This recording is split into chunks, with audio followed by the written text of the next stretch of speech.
Meg, Unemies Moniker, Pretty Eyes, Tally. Hey guys, how's it going? Welcome on in. Tap that screen, help out with the live goal. We're going to get started here shortly. Appreciate you guys being here. Come on in.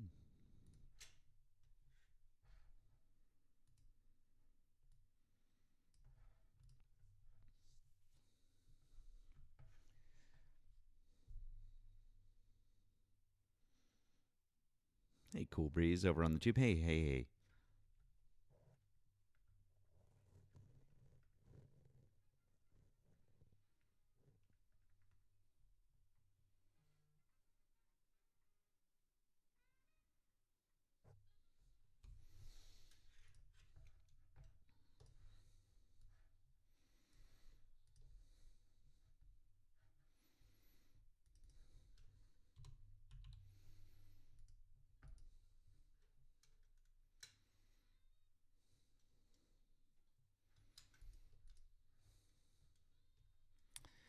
Welcome on in.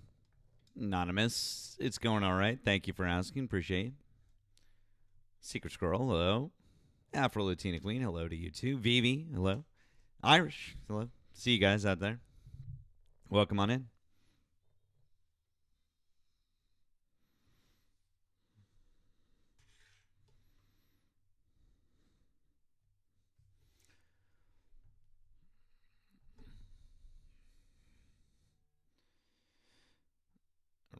Right.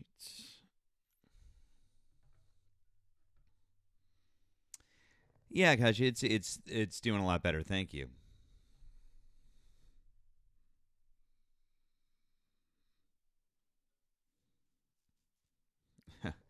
Nice, Crystal. I see that. Fantastic.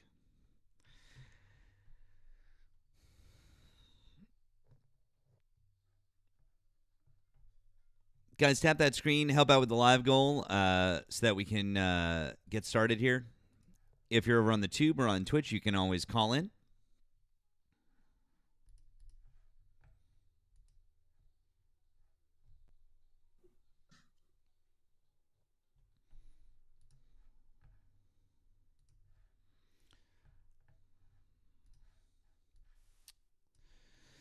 Right.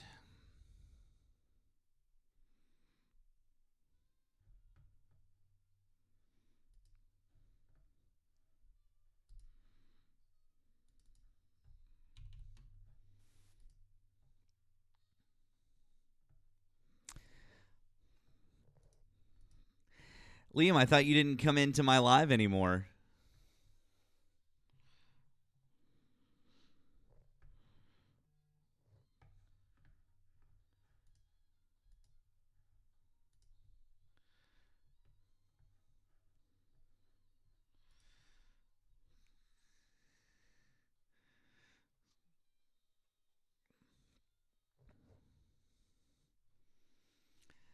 It's all right. I just, it's fine, guys. I got it. Blocked him. Can only do it so quickly. How many people were in Erika's live earlier when I dog walked Liam? That was fun.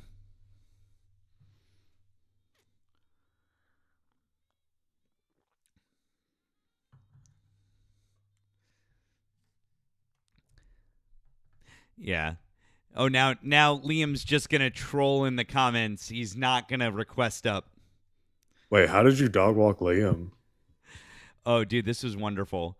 So first off, Liam came up. I was up with Erika, and then Liam came up because, well, because Liam, and he came up and he's like talking to me about something, and he goes, see, Matt, he goes, this is why I never go into your lives anymore. This is why I never. I was like, you literally come in all the time and you request. I just don't bring you up.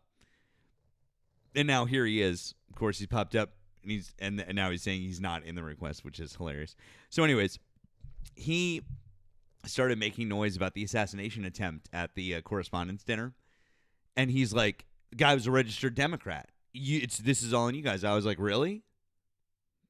Show me," because uh, everything we've seen, he's a registered independent. It's been confirmed. He's like, no, he's a registered Democrat. I was like, cool. So all you got to do is just show me. And of course, kept pivoting, et cetera, wouldn't show the evidence because, of course, he knows that he was lying about that. Or he just doesn't have the information. Either way, it's kind of funny. And then he's like, what county is he from? What county is... I was like, I don't know the counties in California. Why the fuck would I know the counties in California? I just know that he was registered as an independent. Or in California, it's no party affiliation is technically the correct way to say it. Anyways, then I asked Liam why it was so important.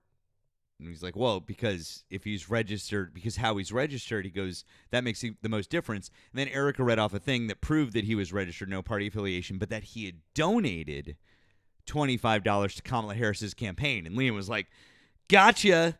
That's the big gotcha. I was like, okay, cool. I was like, hey, just double checking real quick. Thomas Crooks, what was his registration? Oh. Oops. Oopsie. And it's so weird. That didn't matter as much. Yeah. What was the party affiliation of shit. Dude's name. The Minnesota shooter. Oh, the Minnesota. Oh, Melissa. Oh, look. Guys. Is it Vance something? Guys, Liam is requesting up. I guess I need to take a picture of it to prove it to you guys because I thought that Liam wasn't coming in to request up. Look who it is. Hey Nemo, when was the last time I requested I don't on think this live? I don't think anyone was asking. You request up all the time, Liam. I just That's a don't bring you lie. up. That's a lie. No, it's not. Matt, why do you just love to hear yourself talk? I don't actually. If you watched my live, which I know that you do sometimes, because I know I that don't. it's fine. I actually have the viewer information, 3, which is really funny because I have the 4, viewer information, and 5. so because I have the viewer information, I know that you do watch live. If you did know that, then you would know that I oftentimes sit here quietly and let other people talk all the time. So that's 5 mutes, and I've Anyways, I just like to do it to 6, you because it's fucking hilarious, and you're such a whiny little bitch about it.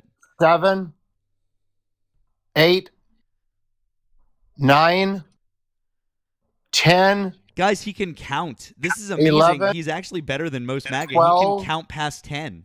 Look at 13. that. Look at he can count past 10, you guys. I would like to I would just love to go ahead state and that I was raise right about concern. Matt.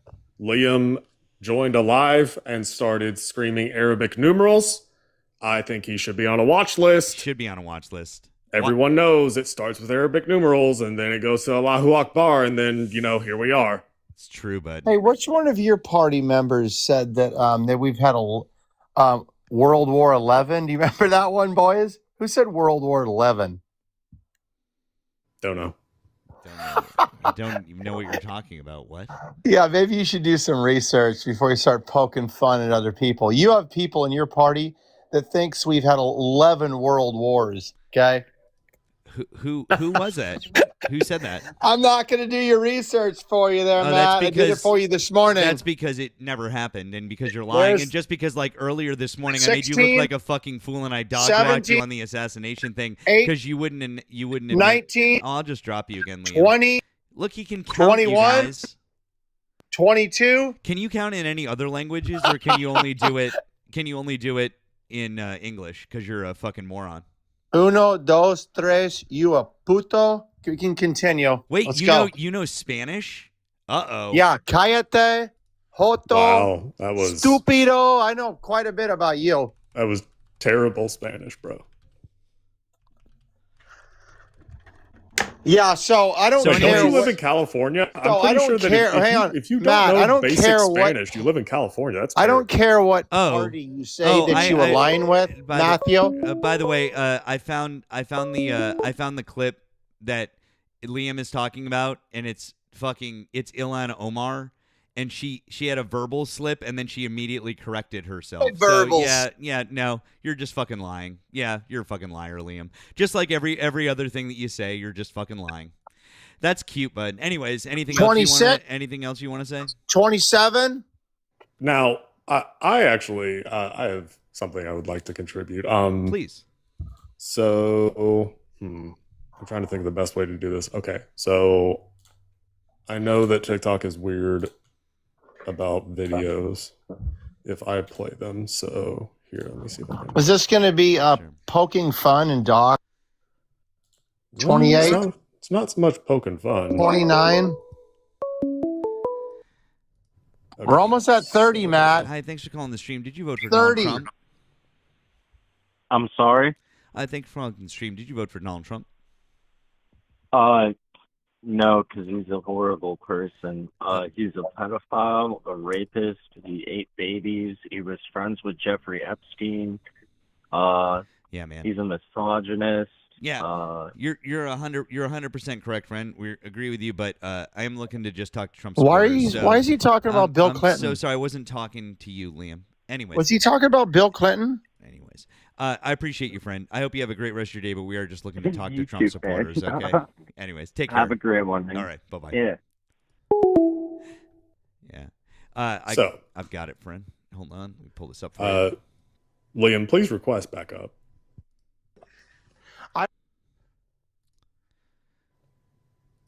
Liam, Request back up. Oh wait, he won't. He's too scared.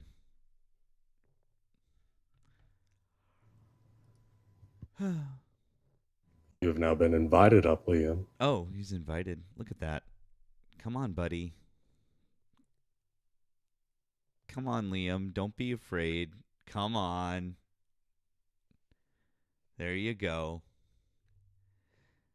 Oh, Liam is declining the invites. Oh, Pretty please. look, Nemo Pretty said please, Nemo said Liam. please. Look at that. He said please.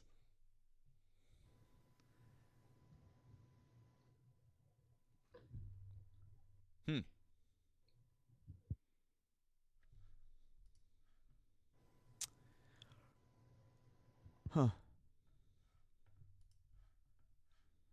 Is he not going to come back up?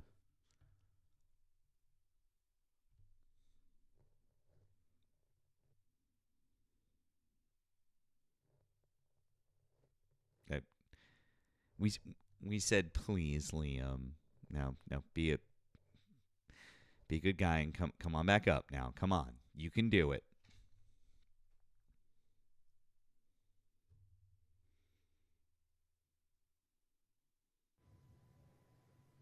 Liam. No? Guys, we've invited him multiple times. I guess Liam is just afraid to come back up and talk to us. So I guess this is Liam. Yeah. Liam's afraid. Oh, no. Oh, absolutely, Liam. No problem. Yeah, I know. We requested and you declined. You're afraid to come up and talk to us. Thank you. Yeah. Please keep the screenshot forever and always because I have it that you're invited and you're not coming up. And I've recorded it now to where it goes from invited to not invited, which shows that you're just like it did just now. I have that screen recorded, so it shows that you're afraid to come up. I can't wait to show that to everybody that you're scared to come up and talk to us. Why are you declining, Liam? Come on back up. I love this. I wanted to show you something, Liam. Already did, Liam. You didn't hear it, and so did Nemo.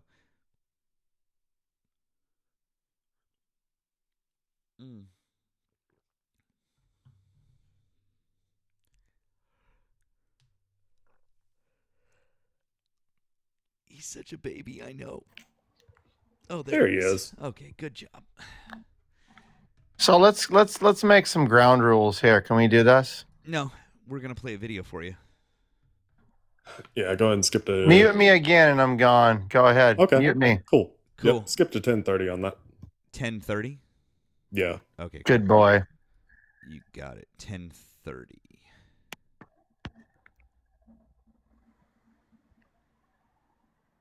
Yeah, that's close enough. Wait, there is no 10:30. Wait, it only goes to 10:13. Oh wait, you're right. I'm sorry. 7:30. Oh, 7:30. Okay, here. Angel Gabriel said to Muhammad, read. Hold on. Don't chuckle at me. You may continue. Wait, did you say don't chuckle? I'm not chuckling at you. I'm Yeah, just you in did. the conversation. Wow, are you getting angry? No, I run my life like a military sergeant. Oh my so gosh. Okay, that's wild. It's wild telling you not to chuckle at me. Don't chuckle at me. Don't breathe wrong at me. Talk to me cordially. You don't have to respect me. Don't breathe wrong at you? Yep. Oh my gosh, you are indoctrinated, aren't you? This is I'm wild. indoctrinated. Well, if I was indoctrinated into what you think a Muslim woman was, I would never speak like that. Good Lord. Man, you need some serious help. You're a I thought I was oppressed. You're a vindictive woman. I'm vindictive because I'm telling you to watch your mouth when you speak to me. That's vindictive. Suffer yourself not to teach, woman, okay? Aw, triggered.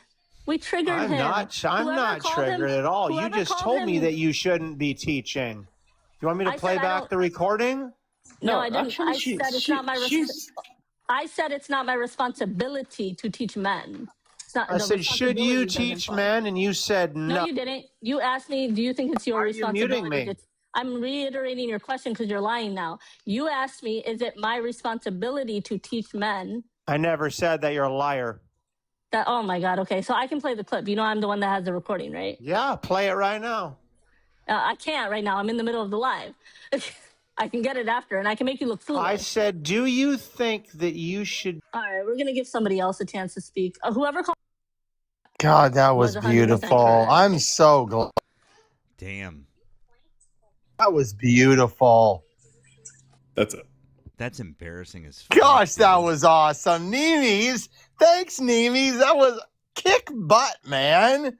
Wow. That was kick butt. Damn, that was Nemo. Are you we call this the popcorn method, where he that was won. Awesome. That's amazing. This is hip. This is such cope. I can't even believe it. This is great. So Nemo, wait a minute.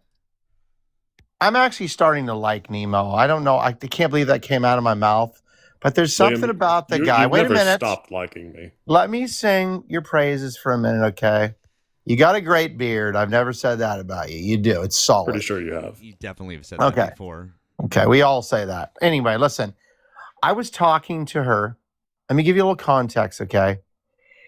I said, why is it permissible for a man in Islam to be able to marry 4 women and a woman can only marry 1 man at a time? And she was saying, I was saying, can the Quran stand on its own without the hadiths? And she's like, yes, it can. And she says, but I can make a contract where I'm not allowing my husband to do that. I said, the Quran doesn't say that. And she's trying to dodge away from that. And then I said, I want to understand why the Prophet Muhammad married 11 women. So why is it permissible in Christianity too, then, Liam? It's the same thing. What's your point? I don't understand. Do you think that's some sort of a gotcha? People do that in Christianity too.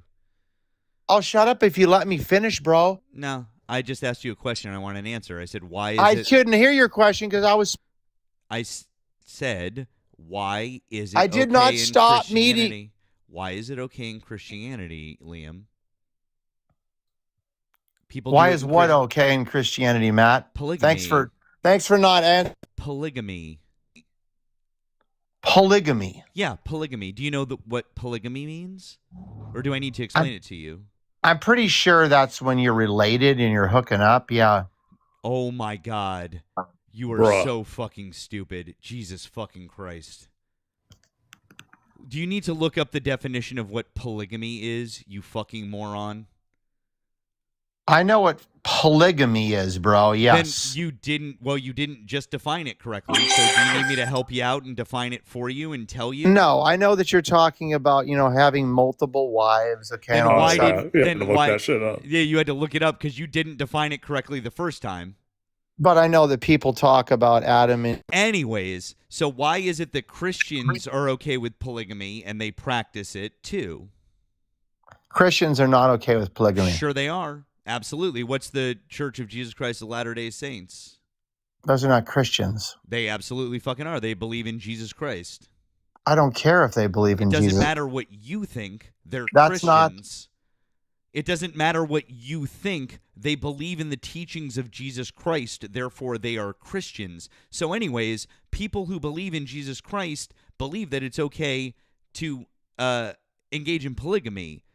Just like there are people who believe in the Quran who also believe that it's okay to engage in polygamy. Not everybody who believes in it does. So do you understand the parallels? Yeah, let me answer your question. Great. So the Bible clearly states that if you add or take away from this book, that you'll be damned. Okay. So Joseph Smith. Really? So which version of the Joseph Bible is the Smith- correct one? Which version of the Bible is the correct one? I follow. It would either be the ESV or the King James Bible. Well, wait a second. The ESV and the King James Bible both are slightly different. Also, what about the NIV? What about the new? That's the new version. New of the international version, yeah. Which about 1 billion people on the earth consider to be the correct version. More people follow the NIV than follow the King James version on the planet Earth. So again, I ask you, which one is correct when you say, "Oh, if you add or take away from this book, you'd be great." Then which one is correct, Liam? How do you know? I would say the one that holds the most truth, that makes the most impact. I mean, I think that Christ The most himself. truth to who? How the fuck do you determine that? You're to the literally wor- being subjective now. to the wor- Everything that you're saying doesn't make any Dude, like I fucking said, you sense. cannot stop talking, bro. Because everything that you're saying is dumb. Why? Do you like to just talk to I yourself? just explained it to you. I'm sorry that you can't understand it. Dude, you are like you're violent in your rhetoric, dude. You're so angry. I literally didn't say anything violent. Why are what you did so I just angry? say? What did I just say that was violent? It's just your whole What did demeanor. I just say that was violent, you fucking moron? Right there, dude. Calm down. That's not violence. I'm just What calling is you going- a fucking moron because you're a fucking moron, you fucking moron. That's not violent. God damn, dude, you need to learn how to define words and how to properly use words. That's not what violence is. Violence would be when you ask people to beat someone up at a campaign rally that you're holding. Did you ever have a swear? Violence would be when you ask people to beat someone up at a campaign rally that you're holding, like your Lord and Savior Donald Trump did. Violence would be when you ask people to shoot reporters at a campaign rally like Donald Trump did.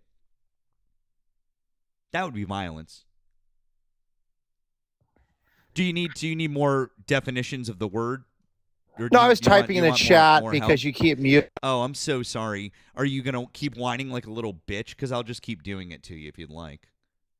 No, go ahead. Anyways, yeah, I will keep One going more. ahead. One more. Anyways, like I was trying to say. Do why one you more. kept- Mute me again. I mean, if you're being a good boy and you're asking for it, sure, bud. Anyways. I mean, you listen, if you're being a good boy and you're asking for it, you're a good little sub, Liam. You know how to ask for things, and I'll give them to you. Your daddy will give them to you, okay? You're a good little sub. He said, I'm starting give me to think one this more. guy has the same proclivities as is what is great. it? Christy Gnome's husband. I'm pretty sure that Liam and Christy Gnome's husband might have a good bit in common, because the way that Liam said, give me one more, was pretty subby. I'm not gonna lie to you guys. That was pretty subby.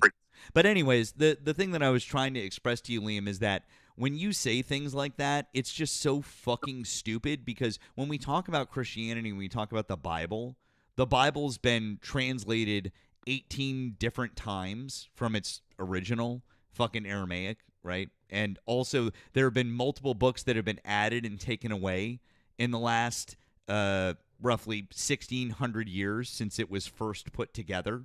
So again, I don't know. How do we know what the correct version is? How do we know? When the answer is we don't. And so what you're doing is you're just trying to say that you think that it's the correct version because it's whatever you believe in. It's because you're a spineless little fuck. Now you're teacupping, which makes me think that you're probably reporting. So I don't know. That might be. What I've you're never doing. reported. But anyways, so what I'm thinking is that you don't understand how the Bible works, and you've never studied the history of the Bible, nor how the books were put together. You don't know about the Apocrypha. You don't know about anything involving the Bible, because if you did, you wouldn't say stupid things like you just did. What was the stupid thing that you were saying? See, that this is why I said you can't track the conversation, but this conversation is just not for you. Oh, you're a scholar when it comes to Christianity there, huh, Matt? Yeah, actually, I studied to almost become a priest one day. Oh, that tracks for sure. Mute me before I say the next thing I'm going to say. What are you going to say? I just wanted to know what he thought about the clergy accountability that Kamala Harris didn't investigate. Actively did not prosecute anyone, never opened up any case files or anything. What do you think about that there, Matthew? It's not true. Oh, because you say it's not true. The Great. victims. Awesome. The Which victims years? say, Awesome, Liam. Which years are you saying There's that? the mute. Which years are you saying she didn't open cases? What years are you talking about? Just tell me, and we'll look it up. Prove me wrong right now. What years? Wasn't my point. Do Stop. you think I've never had this conversation before? Stop If running. you're going to lie about things, you need to do a better job. What years are you saying that Kamala Harris didn't do that? Let's pull up the years and let's actually look at the fucking cases. If you're going to lie about something, do a better job. So did I bring up a Anyways, I asked you a fucking question, you fucking moron. Tell me the years or concede the point. There's the nervous laugh because he knows he just got caught in a fucking lie. So was I Anyways, I asked you a fucking was I question. debating? I asked you a fucking question. What Timeline? years? What years? Because you said that Kamala Harris didn't open any investigations against clergy. So I asked you, what years was it that no investigations under Kamala Harris didn't get opened? What years was that? I'm waiting. It's the year of go fuck yourself. There you go. What a good boy you are for not giving me an Aw. answer. You got a little upsetty spaghetti because you know that you fucked up. You just repeated some bullshit lie because it never happened. Because every single fucking year in California, there were cases that were opened up against clergy. Because the thing that you just said that happened never happened. Oops. You've muted me 78. I know. It's because you're such a little bitch and you'll 79 just keep taking it. And you sit 80. there on the panel and you take it like a good little bitch. So strong. I know, right? It's amazing how you just sit there and you take the abuse. It's almost like you literally enjoy it.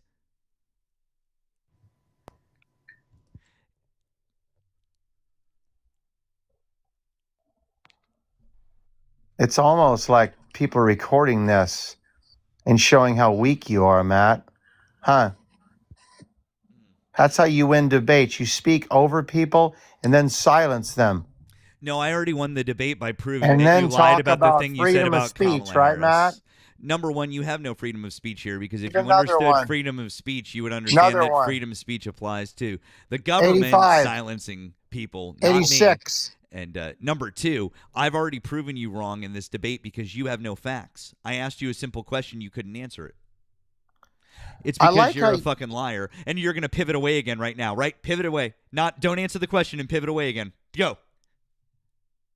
About the No, clergy. pivot away. Pivot away. About the Yeah. clergy- Pivot. About the clergy Don't accountability. answer the question, Liam, Are because you we can't. talking about the clergy or not? You have pivoted away from it because you can't answer the good question. boy, Matt.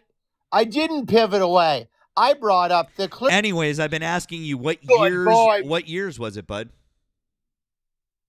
Anytime. Waiting on the years. Do the years matter? Yup, because if you can tell me the years that there were no cases brought, we could match them up to when Kamala Harris was Attorney General, you fucking idiot. Oh, shit. Oh, shit, like right? you have stalled long enough that you could have looked it up by now, dude. It's easy to look up. Literally, you could have looked it up by now. Like, So can this I is ask a question? Nope. You can give me the answer or you can concede your point. I'm not going to concede my point. Oh, wow. Then I guess you're just going to have to keep going on looking like a stupid little bitch up on my panel, huh? Is that what you call your... What was that? I couldn't hear you, bud. You were muted.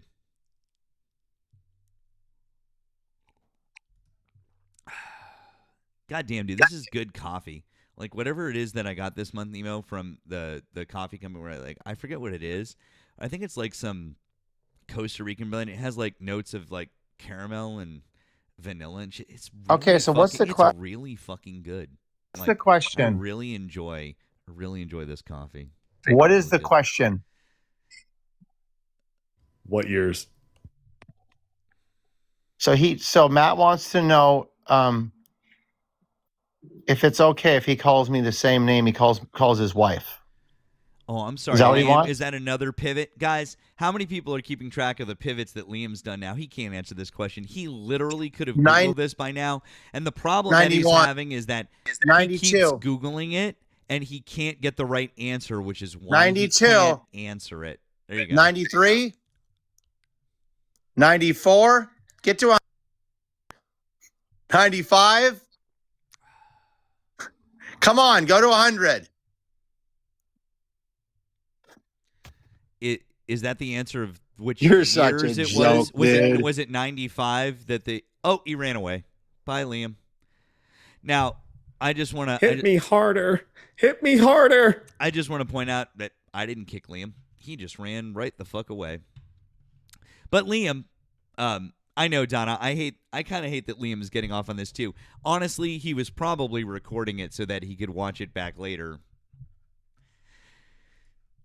Although I do think that a big part of it for him is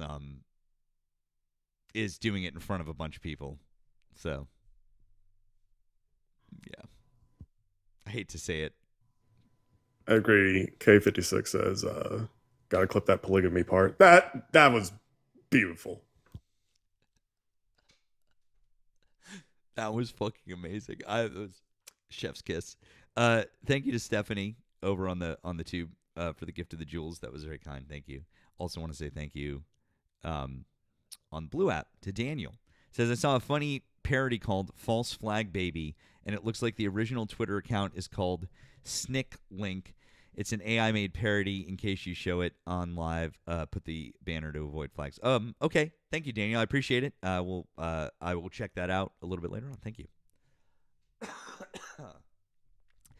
He was not 86. He 86'd himself that time. So that was funny. Liam is just a walking cell phone. Hi, Dan. Did you vote for Donald Trump? Sure did. Okay. How old are you and what state did you vote in? 41 in Massachusetts, baby. Okay. Why do you still support Donald Trump? Who said I did? Well, the prompt above says, why do you still support Donald Trump? So I assume that generally people request up to talk about the prompt. So if you don't still support... I still support him. Okay, well, that's awesome. I'm really glad to hear that. Excellent. So I love him very much. He's handsome. He's smart. He's rich. Uh-huh. Okay. Okay, Ricky. Is this a real show? You got anything else, Ricky? Yeah. Is this a real show? Anyways, Ricky has actually been blocked from my show because he slurs. So, bye, Ricky. Good talk to you.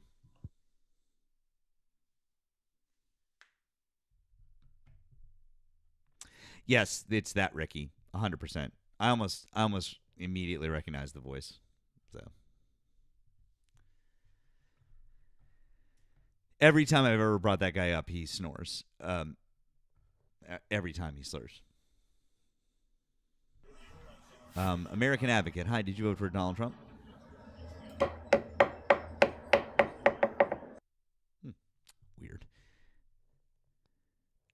I meant to say slurs. Did I say snurs? I know.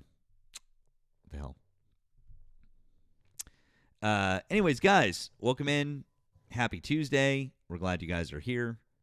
If you voted for Donald Trump, we would like to have a conversation with you. So hop on up. Thank you, Redacted, for the Venmo. You said, "Bad Matt. We didn't even get to the spit in my mouth part." Yeah, that was going to happen. Yeah. Lee, hi. Did you vote for Donald Trump? Lee, hello. I hope I didn't just scare Lee into silence. Lee? Okay. Well, anyways, if you voted for Donald Trump, you can request up over here on TikTok. If you're over on the tube, you are welcome to call in. Our phone line is open. Phone line is open. So yeah, come on in. American Advocate.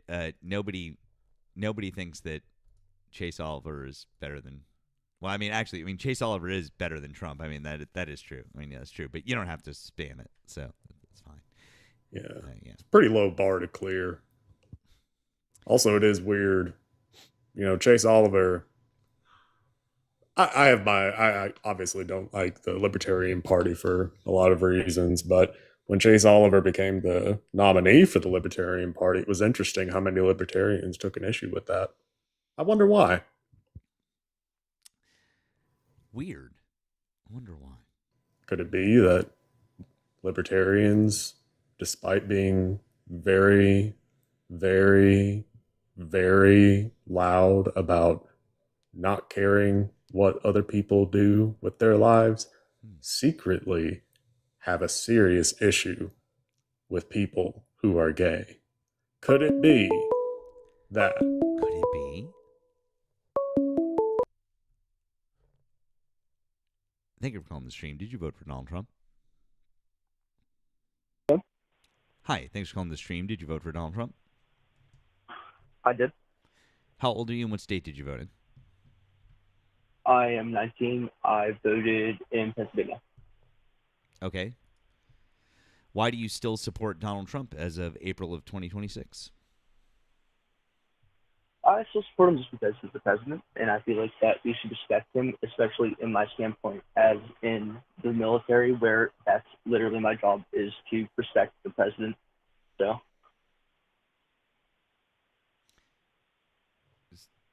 So you just blindly respect politicians no matter what? Well, yeah. I mean, as stated, it's my job. Like, I'm in the Marine Corps, so like we're the first call for the president. I had to hold an umbrella for Donald Trump as well, and he did think really well. He needs to use some deodorant. But on all the views that I've had of him, I don't think that he's a good person, but I do think that just because he is the president, we should respect him because that's a difficult job to take on. Can you repeat your oath that you took for everyone here, please? Can you say that again? Can you repeat the oath that you took when you joined the armed forces? Can you repeat the oath that you took for everyone in here, please? I don't know it word for word. Yes, you do. I've lost my leg fighting for the United States. So if you want to go ahead and argue about this, we can argue. Yeah, you're lying. You're lying. You don't know the oath. You're lying. Yep, that's what I thought. Fucking stolen valor, piece of shit. Don't fucking ever call back here.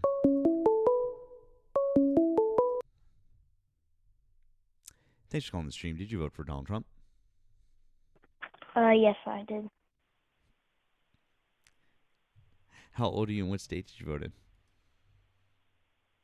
Sorry, what did you say? How old are you and what state did you vote in? I didn't vote because I'm not old enough. I am 12 years old, if that's all right. It's not. You need to be 18, but we appreciate you calling in. Thanks so much. You're welcome.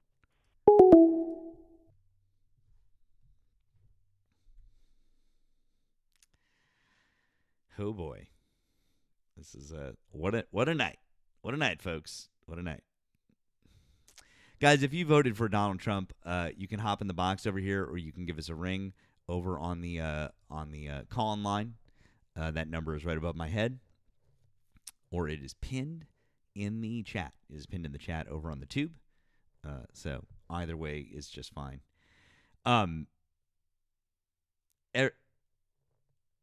Everyone,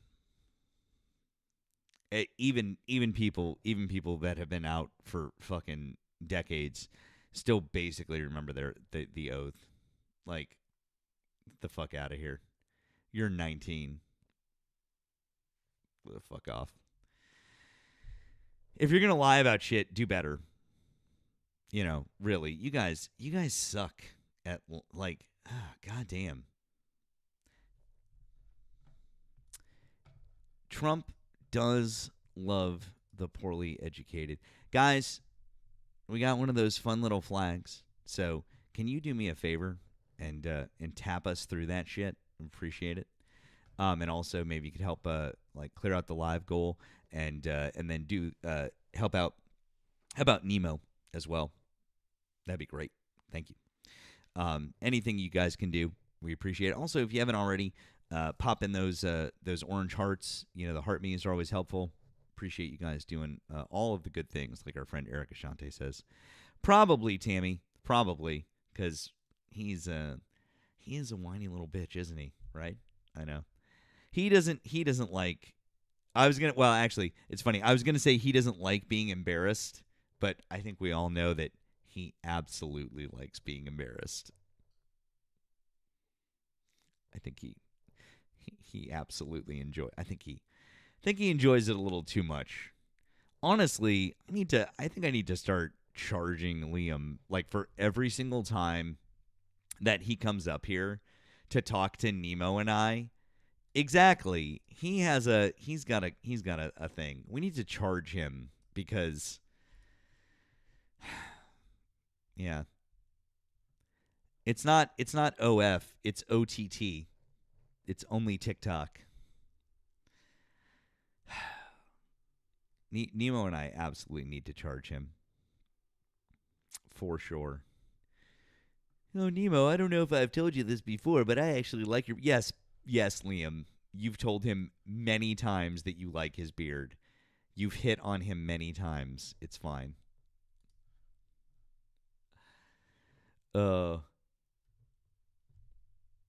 That's right. Thank you, guys. All right, let's see here. Once again, guys, if you voted for Donald Trump, hop in the box over here on TikTok. We've got well over 700 people here. If you're over on the tube and you'd like to join the conversation, all you have to do is give us a ring. You can give us a ring on the phone line. The phone line is open. We don't have any guests at the moment. So give a call over there. Or if you're over on the purple app, the witchy one, you can do that as well. Hey, we've got a super chat over on the tube. We've got two. Bear Pierce says, Matt, that sounds like dangerous coffee. Also, if you have a PP, could you please add it to the link tree? Oh, and Liam sucks. Bear Pierce, yes, I will do that. Thank you. I appreciate you, friend. That was a very generous super chat with $19.99. Thank you, friend. Appreciate you, and also appreciate our friend Melvin with the $5 super chat, who said, "How can Liam be so smug by talking so much, say nothing, and justify his ineptitude at the same time?" Goddamn, dude, I don't know. I mean, honestly, Liam is just he is the epitome of, like, confident, mediocre white man. Like, genuinely, I don't even know, like, there's, like, way too much confidence for being that fucking mediocre. That absolutely fucking ridiculous. Oh boy, that's interesting. Let's see. Emphasis on media. Confident and wrong. Always confident and wrong. It's Liam. I know. Let me, actually, while I have this here, might as well, I'll add this in since we've got a moment.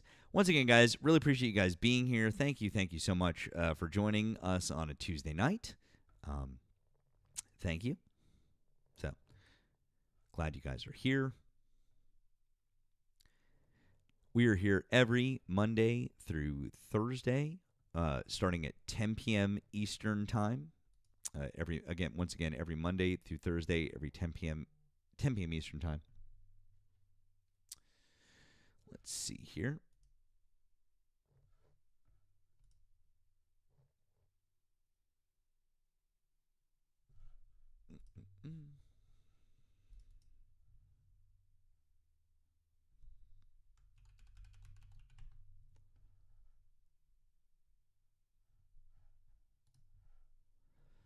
All right.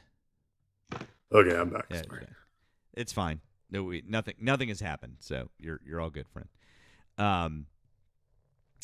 So that's all good. Do.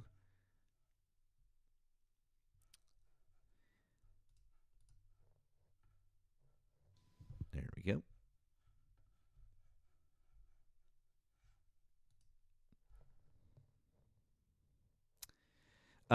Yeah, once again, guys, if you're over on the tube, call in. Our call-in line is open, as you've heard, so you can give us a ring, and we'll gladly talk to you. Or if you're over on the Purple app, same thing. If you're over here on TikTok, you can just request on up. Hi, thanks for calling the stream. Did you vote for Donald Trump? Hello? Your guy. Your guy. I'm your daddy? Okay, kiddo. Well, then go to sleep. It's past your bedtime.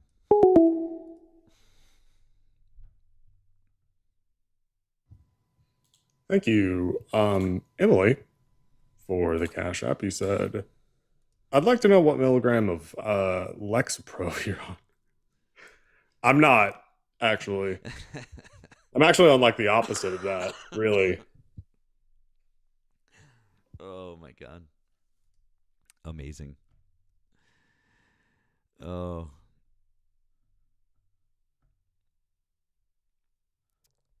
Let's see here.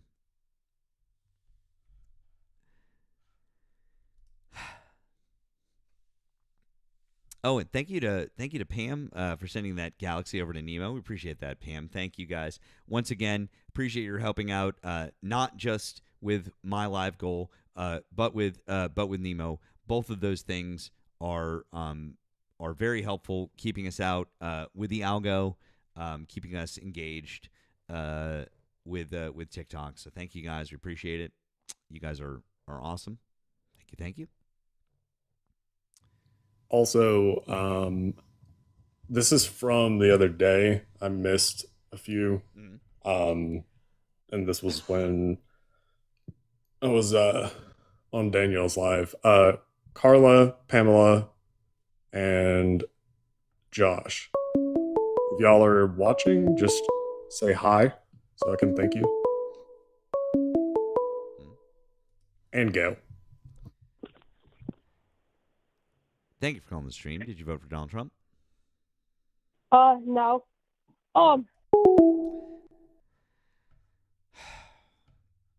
Is it spring break somewhere else? Like, what's going on? I'm trying to think. It's the end of April. Is there like after spring break, is there like a thing right before summer? I feel like that isn't a thing. No, I mean, in New England, we have two. We've got 1 week in February and 1 week in April, but that's already done. Both those are already done. New Hampshire's on vacation this week. Okay, yeah, Massachusetts, we were on vacation last week, so at least most in Massachusetts were on last week. So, yeah. Pamela, thank you. I saw you say hi. Thank you for the Vimo from the other day. That was a lot, and I felt very bad not saying anything because I didn't get a chance to. So I appreciate it.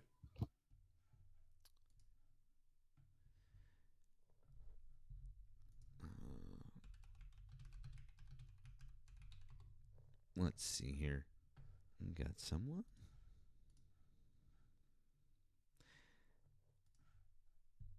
Right, Corey? Super selfish.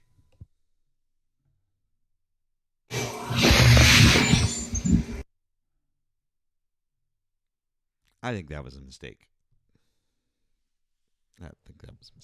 When I saw their profile picture, I think that was a mistake. Cat, if you meant to request backup, you're welcome to. Guys, we're just looking for Trump supporters. So if you voted for Donald Trump, please request sign up over here on TikTok, or you can call in over on YouTube. So, yeah, there's that. It's good times. Let's see here.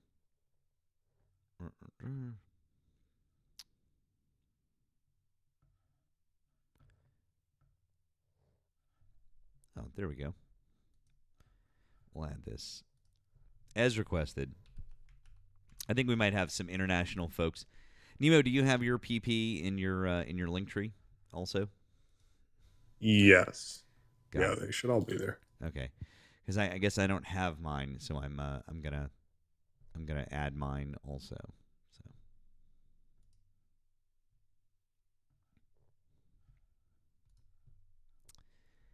my apologies to all of our international friends. Yes, if you want to poke Nemo's PP, you can do so via his link tree in the bio. We both have links for additional support in our bios, or you can do so if you're on the tube down in the description right there. Lots of fun.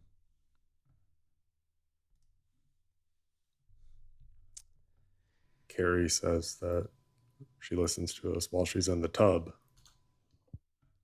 All right. I mean, cool. To be fair, whenever I'm taking a shower, I will either have TikTok scrolling or I'll be listening to YouTube. So I get it.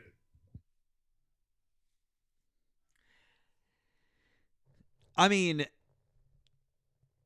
I'm not gonna lie. I have listened to a live while taking a shower before. I won't lie. I have. That's true. So I don't know. The bath thing feels a little bit more intimate. I'm not gonna lie. I'm just saying. But it's more relaxing. Yeah. So I'm like, okay, maybe you want to, but whatever. Listen, whatever floats your boat. Okay. Literally, if you got a little boat in there, that's totally fine. Anyways, maybe it buzzes. It's like a little electric. Never mind. Let me add this link. What am I doing? Distracted. There we go.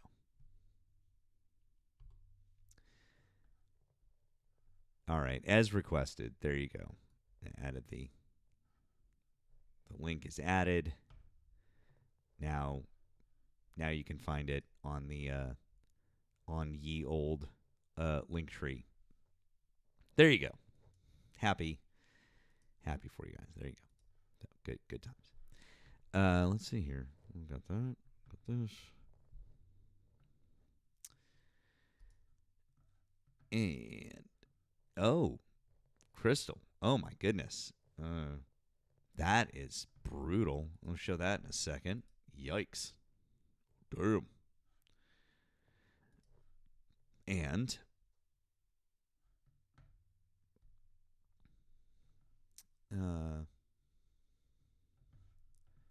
so Crystal just sent this over to me. This is bad. I know you probably can't read it. Reuters, Ipsos, Trump approve 34%, disapprove 64%. Trump's lowest second-term approval was net negative 14 in October versus right now it is negative 30. Trump's approval just on handling the cost of living, 22%. That is a record low for anybody. Disapproval, 69%. Like, that is so bad.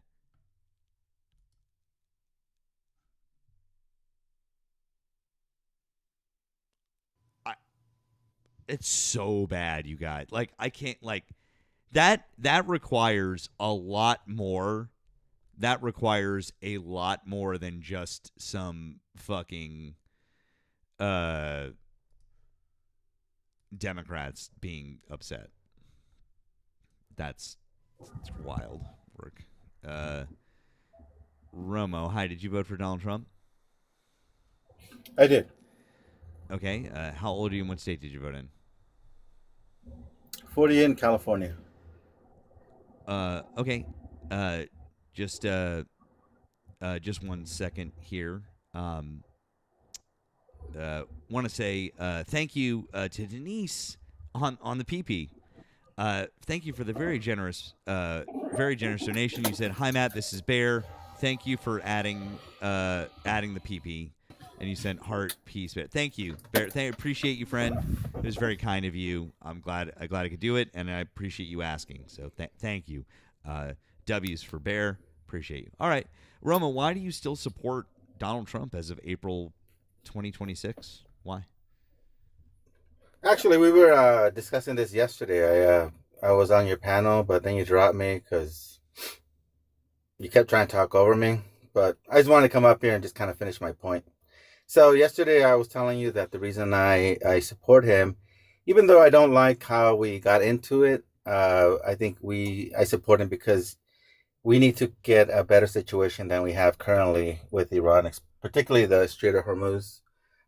If we leave things as they are now, Iran will become an old hegemon of the world, will become a center of world power, and they Oh don't yeah, like that's us, right. You're and that. they You're have pretty that good guy. You're reasons. the guy who said. You're the guy who said the crazy thing, which was that you don't support the war in Iran. You didn't support Donald Trump doing it, but then you're like, well, since we're doing it, I support it now. That was the crazy thing that you said. You also said something to the effect. Right. You also said that 20%. I don't know what's so crazy You about also that. said 20% of the world's oil comes from Iran, which was wrong.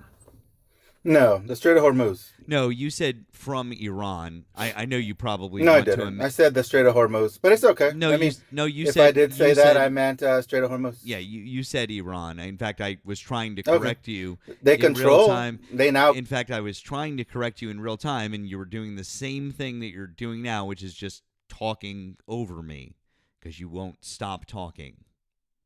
That's the problem. Again, the point that I was trying to make to you I'm technically yesterday, right and either way. you're just going to talk over me again. Cool. So yeah, now I think I remember why I dropped you.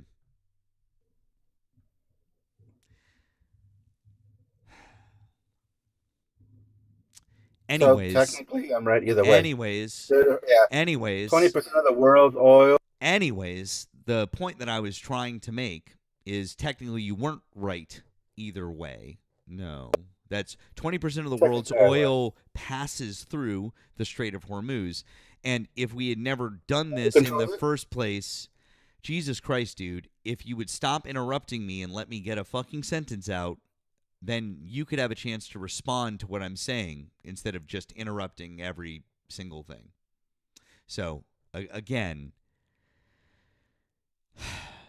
Iran controls the Strait of Hormuz.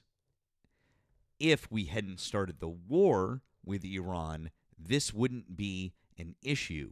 They wouldn't have put mines in the Strait of Hormuz that they can't find. They wouldn't have shut it down. We wouldn't be having the issues that we're going to have moving forward, like for fucking years now. So there is no better outcome that can occur. So I'm trying to understand why you now support this war going forward, because there's nothing good that can happen or that can come from it. That was the point that I was trying to get to with you yesterday, the question I was trying to get to with you yesterday, but you won't answer that question. All right. So I agree with you. I don't know if you remember this, but I agree with the assessment that things are good now. I agree with you that they are not, that Iran is now um, conducting, if you will, a type of control that is way different than they had before. People argue they could have done this always, maybe, maybe not, but they weren't doing this before. So I agree with your assessment. So now we're in the present. What do we? So Mike, so I guess where we're gonna diverge in our points of view is what do we do now? It sounds like you're saying, well, we shouldn't have fucked with them. So now we just need to throw our hands up and give up and come back home. That seems to be your position. My Yep, position, 100%. no, Because I don't want. Because I don't want any. can I Yes. finish my Yeah. point? No. Because I don't fucking care. I don't want any more. You just said that seems to be your position. Why do you have people come up here and talk? If you're going to straw man me, allow me to actually state my position. Yes, we should fucking leave. We should give up. We should say, you guys, we're gonna make a deal, reopen the Strait of Hormuz fully, and redo a new nuclear deal that's just like the JCPOA, which is what they want. Abso-fucking-lutely. 100%. That's what we should do. Now you can finish your point. Sure, I mean that'd be awesome. I mean that'd be great if we can get through this done through negotiation. Obviously, that'd be the ideal They situation. already said that they would do it, and the president turned it down. Unfortunately, They already said that they would do it. They already said that one they of would their do it. demands, They already said that they one of would their do it. demands They is that already they said want that us they to would do it. recognize. They already said that So they now would you're do it. interrupting me. They So already now said you're no. interrupting me. You said Now you're unfortunately. interrupting me. They said unfortunately, and Oh, yeah, I'm so explaining to you that they've already said they would do that. you decided to interrupt They've me. already said that they would do that.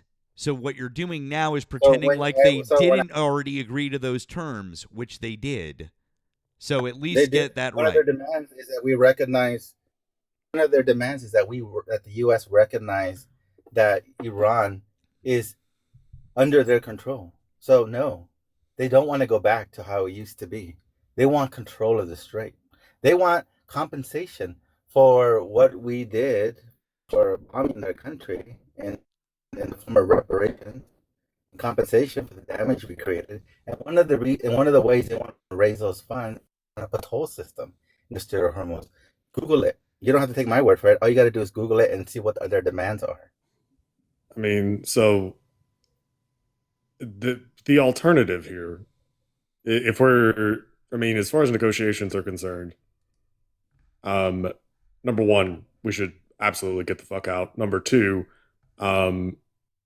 you can head that off by just saying, okay, what's your price? Because the amount that they would require is something that the U.S. could easily front.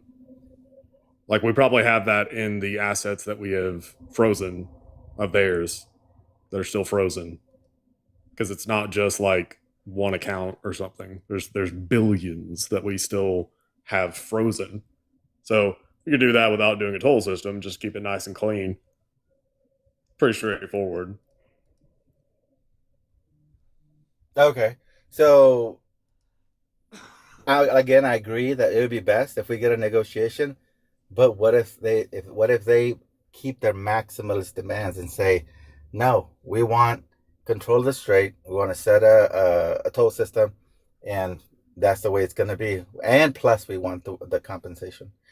I get it. If we can come to some agreement, that'd be awesome. Then we don't have to send troops in. But it seems like that's not what they want, because they feel, wrongly or rightly, that they have a significant amount of leverage over us now. I mean, they they do know have a that- significant amount of leverage.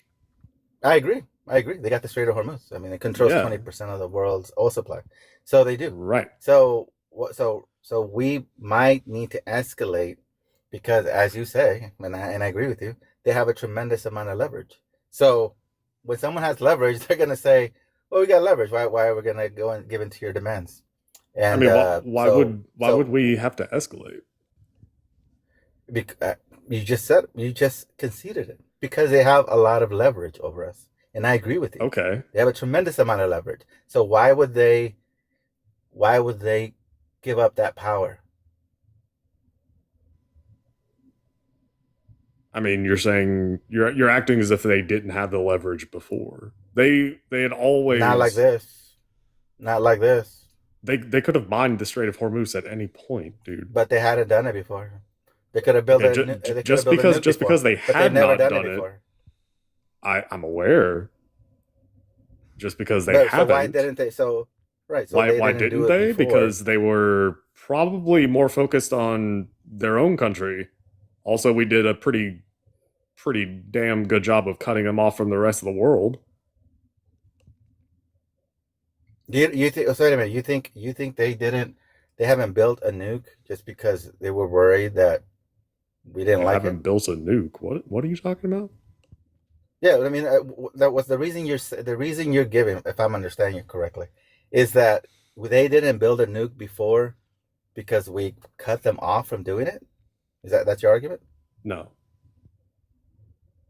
Okay, why didn't they build a nuke before then? How did we go from closing the Strait of Hormuz to building a nuke? Oh, you brought it up. You mentioned I didn't bring the up nuke building a nuke. You situation. brought up building a nuke. Oh, okay. So you're saying, well, you made the analogy that before they didn't control the Strait of Hormuz like they are now, right? No, And they're you doing made it now. that. Okay, Romo. Oh, okay. So do you disagree with what I'm saying? Like, I Stop. guess maybe we. It sounds Yes, like we agree on I what I'm saying. disagree with whatever your stance is because you keep like cutting me off, and I'm starting to think that you're not listening to me. So here, let me just state again, so there's no confusion. Iran had the ability to close the Strait of Hormuz at any point up until now. They had not done so because they weren't sufficiently provoked, and they thought that the juice wasn't worth the squeeze, so to speak. That Yeah, the opportunity cost was not worth it, right? sure. But I agree with you.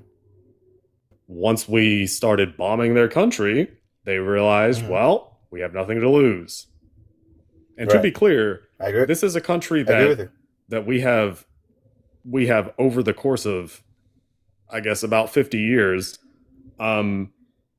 we have structured Fucked with a lot. them. Well, I mean, over the course of 50, we fucked with them, but also we isolated them in a way Sure. that they are able to survive on their own. They don't need global trade to survive. So Well, they do. I mean, they have to sell their oil. That's most of where their income comes from. They have a shadow fleet, which has how they sell their oil. So they do need to be part of the world economy, but they just get around it. I mean, we kicked them out of the world economy. Yeah, I mean, how do you think they're selling their oil to Russia and China right now? Because they have a shadow fleet. Okay. I mean, my point is that if you want this, They've made more money. They've made more money selling oil since the start of the war than they did before. How do you think they're doing that? because they are exercising their They have a control shadow over the fleet. strait. They're exercising their control over the strait. Like, it's not that complicated, dude. This No, this I'm- was a They have a shadow poor- fleet. Excellent. Okay. This was a poor strategic decision. You're right. I agree. And the best thing. The question is, Go ahead. oh, I'm saying I've already conceded it would have been better not to do this, but we're in it now. Yeah. And the best thing that we can do right now is take the L and leave. And allow Iran to become an oil hegemon of the world, controlling 20% You're saying they're of going to be an the oil supply? hegemon. No, they're not, dude. Oh my God. If we Like- leave and leave them in control of the strait, how are they not? If they're controlling You're saying that they're in 20% control of the strait. of the world's So oil. my understanding that with would- this that would- is... Go ahead. Well, I was going to say, I mean, that would, in the fact, maybe this is too strong of a word, but that would basically make vassals of the GCC countries. They would not be able to do anything that would upset Tehran, because Tehran at any moment, if there's no one to challenge them in the strait, they could just say, well, guess what? Your ships aren't going through today. And that's Okay. it. All right. And there's no one to stop them from doing that. Okay. Are you done? Yeah. Okay. The GCC countries are already vassals. They're vassals of the West. That's a project that the United States has been doing for, I mean, at least the last 60-ish years. I mean, depending on how pedantic you want to get, I guess you could say after the oil embargo of 73. it's been a project since then. But we vassalized all of the GCC countries. And I mean, that's starting to change, and it's starting to change because, well, we continued fucking with all of them, and now we kicked a hornet's nest, and we're not really, I mean, we're getting stung, but they're getting stung a lot more because it's in their backyard. And the UAE is leaving OPEC, and that should be a concern. That should be a very big concern. Well, I mean, it's in the short term, it's in Iran's interest because it breaks up the influence of Saudi Arabia to control a good portion of the world's oil. I think the UAE is the third biggest producer of oil, so in the short term, it's in Iran's benefit.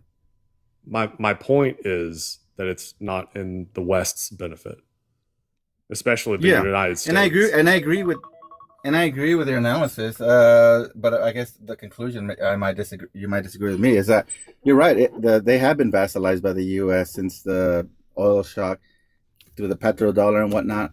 But that power is going to shift to Tehran if we leave them in control of the strait, because they're not going to have to make a hedge here. You have to stop. You have to stop this. You keep saying leave them in control. They've always been in control of the Strait of Hormuz. Not like this. Yes, like not this. like this. Hold on. Not like this. Yes, not like this. Hold on. Let me explain. Yes, like this. The only thing that's different now is that they've taken more action on their control. They've always had the same amount of control.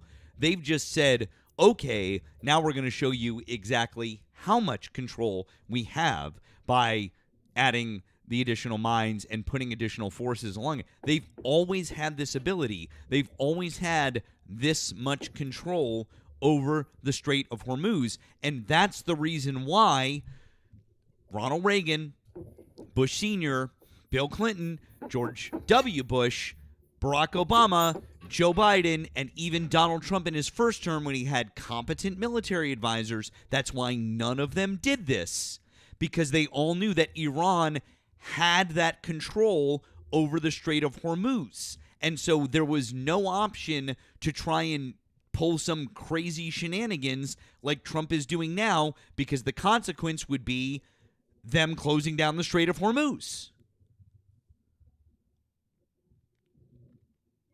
This has been known for fucking 50 years. We've known this. I just want to push back on your timeline. Just so you know, I mean, you can read a book on this if you want, but Iran actually tried to do this during the Iraq-Iran war. It was called the Tanker Wars. No, they didn't. What they did was no, they didn't. And I know. Yeah, no, they didn't. No, they didn't. Okay, right. No, they didn't. Okay. This is different. What they did during that time, because I know exactly what you're talking about with the Tanker Wars. Okay, that's a completely different. What was separate Operation Mantis about? What's that? Dude, are you literally just Wikipediaing this shit right now? Believe it or not, I'm smart. I know it's hard to believe. No, you're not. I'm just. Are you gonna what?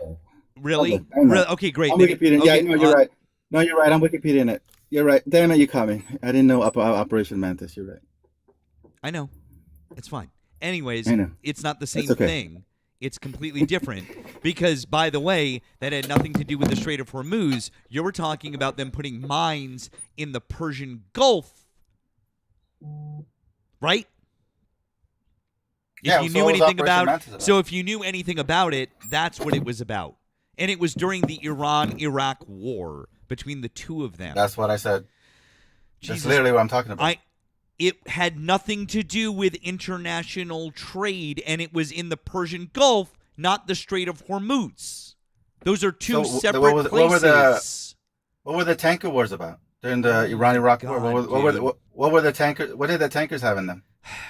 Iran, not Iran, Iraq went after Karg Island, which is their main fighter. Saddam Hussein went after Karg Island. That's what the tanker wars was. They wanted to actually and why did they do that? Are you going to let me finish a fucking sentence?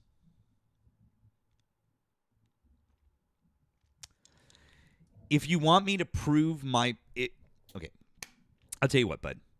Why don't you tell everybody what was Saddam Hussein's aim? Since you're probably reading something, right? An AI overview or Yeah. Wikipedia, whatever. Yeah, I've never read a book about it. Great. I've Then never, what I've was never read a book great? about it. Yeah. Then what was Saddam Hussein's aim in the tanker wars? Well, same thing that we're doing now with the blockade. I mean, it's kind of just to repeat itself. We're No, trying it to wasn't. bankrupt. Wrong. Saddam Hussein's I mean, you aim, didn't even let me finish my point. I know, because you're obfuscating the point because you've realized probably that you fucked up. Saddam Hussein's point in the tanker wars, the thing that he was trying to get to happen, was he wanted Iran to shut the Strait of Hormuz down. That was the whole point. Which means, by the way, that was fucking 40 years ago. And 40 years ago, guess what he knew? That Iran controlled the Strait of Hormuz. Saddam wanted Iran to shut the Strait of Hormuz down so that the U.S. would get involved in the war. That was the whole point. So you literally just proved my point, which is that Iran has always had control of the Strait of Hormuz. Okay, and what was the result of Operation Mantis? What was the result of that? What do you mean? What was the result of it? Yeah. What was it? What was the result of Operation Mantis? Why did the U.S. conduct it, and what was the result of it? The result of operating, there was like some of our warships against some of their warships because there was. Hold on, if you'll let me explain it, because you asked me the fucking question, I'll explain it. Thanks. It was some of our warships retaliating against some of their warships because they put mines in the Persian Gulf. And the reason that it was a big deal is because they put mines in the international waters of the Persian Gulf. So I know that we had an air. Jesus Christ, dude! I can't even finish a fucking sentence. I don't even know what you said because you interrupted me and I was in the middle of speaking, so I have no idea what you said. So I'm just gonna keep talking. Anyways, there was an aircraft. Anyways, I was in the middle of a fucking sentence. So anyways, I if I recall correctly, because I was like 5 or 6 years old at the time, but we had a couple of aircraft carriers in the area, and and that was pretty much it. If the only other thing that I can remember from Operation Praying Mantis is that, much like now, we accidentally killed a bunch of Iranian civilians. Because if I remember correctly, we shot down an Iranian passenger plane by accident and killed like 300 people because we thought it was a fighter jet. Right? Was that something that happened? Did that on purpose. What's that? So we probably did that on purpose. I don't know what your point is with this. The whole point is that Iran has always had the Strait of Hormuz under their control. So what's your point? Well, no, I mean, so my point was that they tried that, and during the Iran-Iraq War, they tried to have control over the strait. But no, they didn't. No, they didn't. They already had control. We destroyed their ability to control the strait. So Operation Praying Mantis was in the Persian Gulf, not in the Strait of Hormuz. Holy fuck, do I need to show you a fucking map and teach you geography? Jesus fucking Christ. Do I need to show you a fucking map? God damn, dude.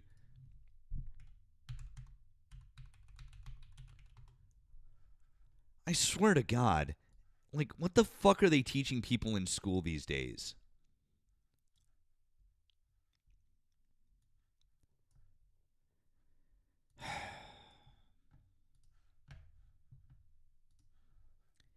These are two separate areas. This is the Persian Gulf here. This is the Strait of Hormuz over here. The area that was mined was international waters in the Persian Gulf.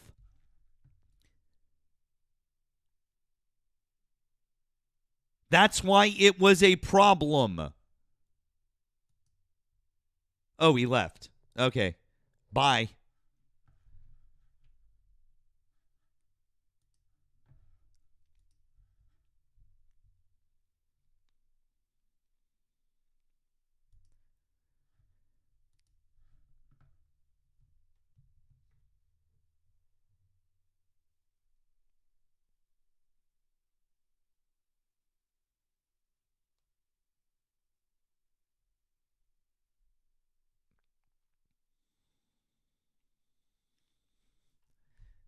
That wasn't part of his script.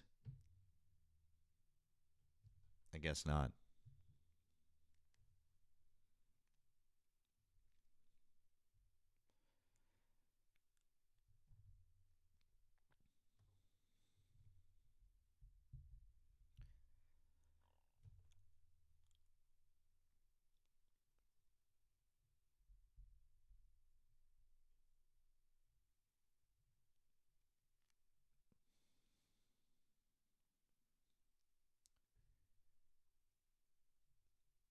Next time, show him a map first, I guess. Okay.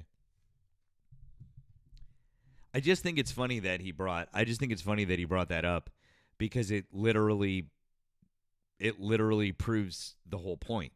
Saddam Hussein knew that Iran had control of the Strait of Hormuz. He wanted them to do what they're doing right now because he knew that if they did what they're doing right now, that the U.S. would fucking appear. That the U.S. would be like, nope, we're not having that. He knew that it was the best shot to engage the U.S. in the war.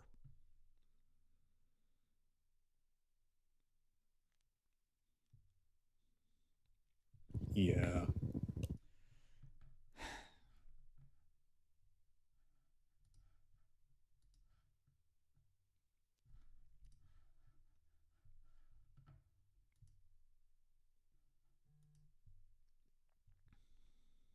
I mean, come on.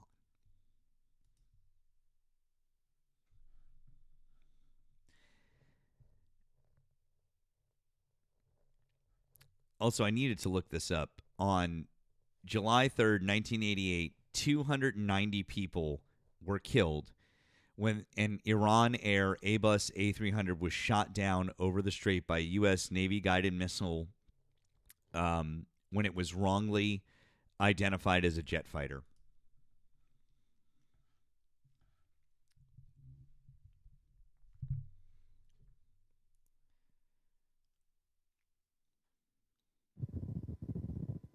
Yeah. I don't really think that the best approach to this is to just double down on the fuck up. Because it's a fuck up. Like, we already did this, man. Like, we did this in Iraq. Iraq was a fuck up, and we doubled down. And it cost us thousands of lives, trillions of dollars, and we're like low key still there. Is it active war? No, but I mean, our shit still gets hit occasionally over there. It's kind of like I don't know, it's a quasi situation. It's a weird one, but we didn't gain anything from that. No, I think you might need to. I think you might need to redo your cable there. You're getting a little. There's a little staticky noise having. But that was my point with him yesterday, man. Because I mean, I did talk to him yesterday, and it took me a minute to remember. And my thing with him was just the fact that he was like, I don't support the war. I don't support that he went in on the war, and I support this, but I support it now, and I think that we need to do X, Y, and Z. And I'm like, that's not like there was another guy who had called in after him, and he was like, look, I voted for Donald Trump, and he broke these campaign promises, and I no longer support him. I don't like the fact that he went into Iran. I don't like this. I don't like that, et cetera, et cetera, et cetera. I'm done with it. Okay? Bam. And I was like, cool. You know what? I respect that. That's fine. And I think we can all sit here and we can say, hey, we want the best outcome for our troops. We want them to return home safely, and we want the best outcome for America as possible. But this guy is sitting here talking about, well, if we don't get exactly what we want now, we're just going to have to invade. I don't want thousands of Americans to die for no reason. That's not okay. Fuck. Like, that's not the attitude to take. That's why what Nemo just said is spot on. The idea is not to double down. It is okay to support our troops and say that you want the best outcome for our country, but you can still say, I don't support the war in Iran. You can still say that and say, but I want all of our troops to return home safely, and I would like the best potential outcome for America. Those things can all be held together in the same basket. There's no contradictions there. Just FYI. And hello, Erika. Hello, friend. Oh, hey, Erika. Is my audio better? Yes. Yeah, there was some staticky thing going on there. Yeah, I thought happens. You want to know. I have like a little splitter plugged into my phone, and so it can charge and do audio. But whenever the phone is fully charged, there's a little thing. I know exactly what you're talking about. I used to have that same problem. I know exactly what you mean. But yeah, anyways, I just the whole doubling down thing is just very frustrating to me. And that's why that guy, I'm just like, I don't understand that mindset of like, well, we can't get what we want, we're gonna invade them. We just gotta, like, yeah, like I mean, so it is the worst of all worlds to do that, because we can't get what we want, therefore we invade. Okay, that is the United States continuing to normalize the stance of might makes right, which is, well, we got the military, so fuck international law, fuck any type of agreement or diplomacy or whatever, fuck that. We're just gonna whatever. We want this, therefore, boom. Which, you know, if this was 1997, then I mean, yeah, you can get away with that, and you know, okay, but it's not. It's 2026. You know, like things have happened since then, right?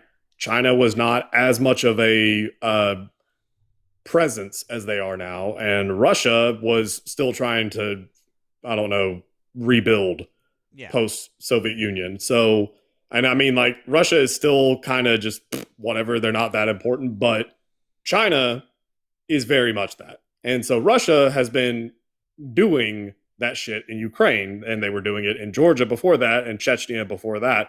And if we proceed to do that in Iran, we don't have an argument, which is, well, you have to respect national sovereignty. You cannot invade Ukraine because Ukraine is its own nation, and you must respect their sovereignty. Russia just has to point to us fucking in Iran, because they, to be clear, were already given one wonderful example before this, which was Iraq. We went into Iraq under bullshit pretenses and violated international law. And when it became clear that, you know, oh, hey, the U.S., you're kind of doing war crimes, you're kind of violating international law, What did we do? We said, bet. Try to arrest one of us. Try me, motherfucker. Go ahead. Try and arrest one of us. Bring one of us into The Hague. Watch how fast we turn that shit into a colony. Like that's what we did. We passed a law. The Invade the Hague Act. That's literally what we did. Literally. Like, nope, no problem. We got you. And so Russia was able to just point at that and say, I mean, you guys did it, so why aren't we allowed to? And I mean, solid argument. Still not okay that what Russia's doing. Still fully support Ukraine. Slava Ukraine, fuck the invaders. But Russia was able to point to that. Now Russia's able to point to this. And if China decides to get froggy with Taiwan, which right now it seems like they're doing more of the diplomatic route, and it seems like they're making some serious inroads on the diplomatic route. But if they decide to get froggy with Taiwan, they could just be like, look what you people been doing in the Middle East. Don't you lecture us. You want to sit here and lecture us because what? Taiwan is a linchpin for semiconductors? You fucked with the Middle East with a country that's a linchpin for everything. So much shit goes through the Strait of Hormuz. It's not just oil. And you want to sit here and complain. To be clear, China absolutely is more affected by the Strait of Hormuz than we are, which we're getting the wake effects. We're absolutely going to get the effects of that. But China and Japan and South Korea and probably Vietnam and maybe Indonesia, all much more affected than we are from the Strait of Hormuz being closed. So they already are pissed off about it. And so again, if they were to just, I don't know, invade Taiwan, would it hurt Japan or South Korea or any other regional power? Yeah, like it would hurt them a little bit. But it would hurt us a lot more. Like a whole lot more. Because, I mean, South Korea, they can just fall back to Samsung. Because Samsung is the second largest semiconductor producer. And they're damn good at it. So it's not the end of the world for South Korea. And as far as Japan's concerned, I can't think of one off the top of my head. I don't know if they have like one comparable to Samsung, but they could just trade with Samsung. South Korea, they could just trade with them. So again, we would be way more hurt in that little situation.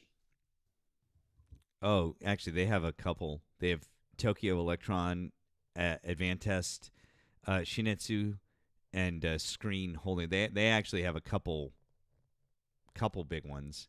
And Sony does image sensors. Japan's all set. Japan is fine. I've been asked, by the way, to point something out, which is we've won, Nemo. We've won. We've got, whatever it is, 880 people over here and over 100-ish people over on the tube and some more people on the Purple app, and there are no Trump supporters. So either we've just won everything or they're scared to come up and talk to us. So it is entirely possible. Or maybe not. Maybe there's still some left. Hello, America. Hi, did you vote for Donald Trump? I did. How old are you, and what state did you vote in? 27, Pennsylvania. Okay. Why do you still support Donald Trump? I support some things, but pretty much what I wanted to talk about was how America was founded. What? Okay, but so do you still support Donald Trump? Yes or no? Sometimes. I don't think he's gotten out enough illegal immigrants. We'll see how my support goes in that exact topic when we further our deportations. What? I said we'll see how my support goes on immigration, depending on how many deportations we get by the end of his term. Well, right now, in April of 2026, what do you support that he is doing? Yeah, I mean, I support the effort, but we're gonna see how much support I have for that exact situation when his term is done. You know, am I gonna say, "Oh, I support this guy and my favorite basketball team," but if he lets us down at the end of his career, you know, do I really support that guy at the end of the day? No. Yeah, that's a great analogy because while he's playing, you support him. Nah, debatable. I mean, Excellent, he's excellent, not doing a good excellent, enough job good on job with the. deportations yet. So okay, so you don't support him on deportations. What do you support him on? I mean, I support the effort, you know, but I just don't think that he's doing a good enough job. I don't know why this is such a difficult question for you to answer. What policy is Donald Trump instituting right now that you are fully in support of? We could talk about drill, baby, drill. Okay, great. What policy would that be? I mean, I wouldn't necessarily call it a policy. I'm not familiar with any policies other than executive orders, which I obviously know that you guys don't call policies for whatever reason. But yeah, I mean, we opened up that one in California, didn't we? After the Democrats tried their fucking asses off to stop it, right? Huh? What are you talking about? The oil rig. The oil rig in California. Yeah, that's currently pumping oil, if I'm not mistaken.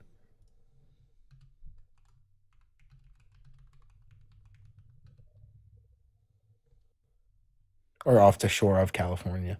Yeah. Yeah. No. I okay, you say drill baby drill. I again drilling isn't up from Biden. You realize that, right? But like Trump went to the The oil effort. I support the companies. effort to fucking drill, bud. You keep What is your problem?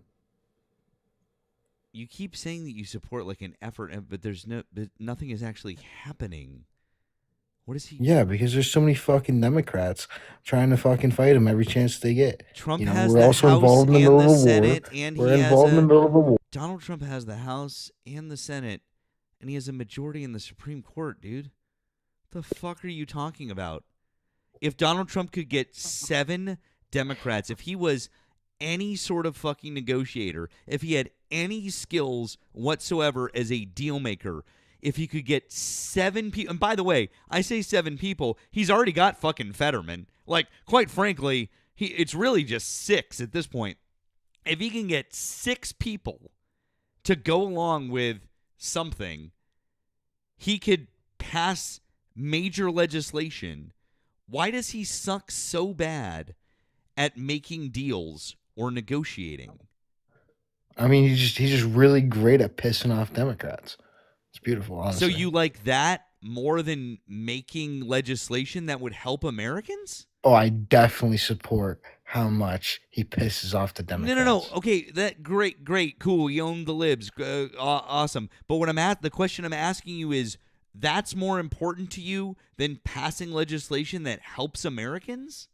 Well, he just proves time and time again that the Democrats don't want to help Americans because they won't vote just because they're pissed off because he's president.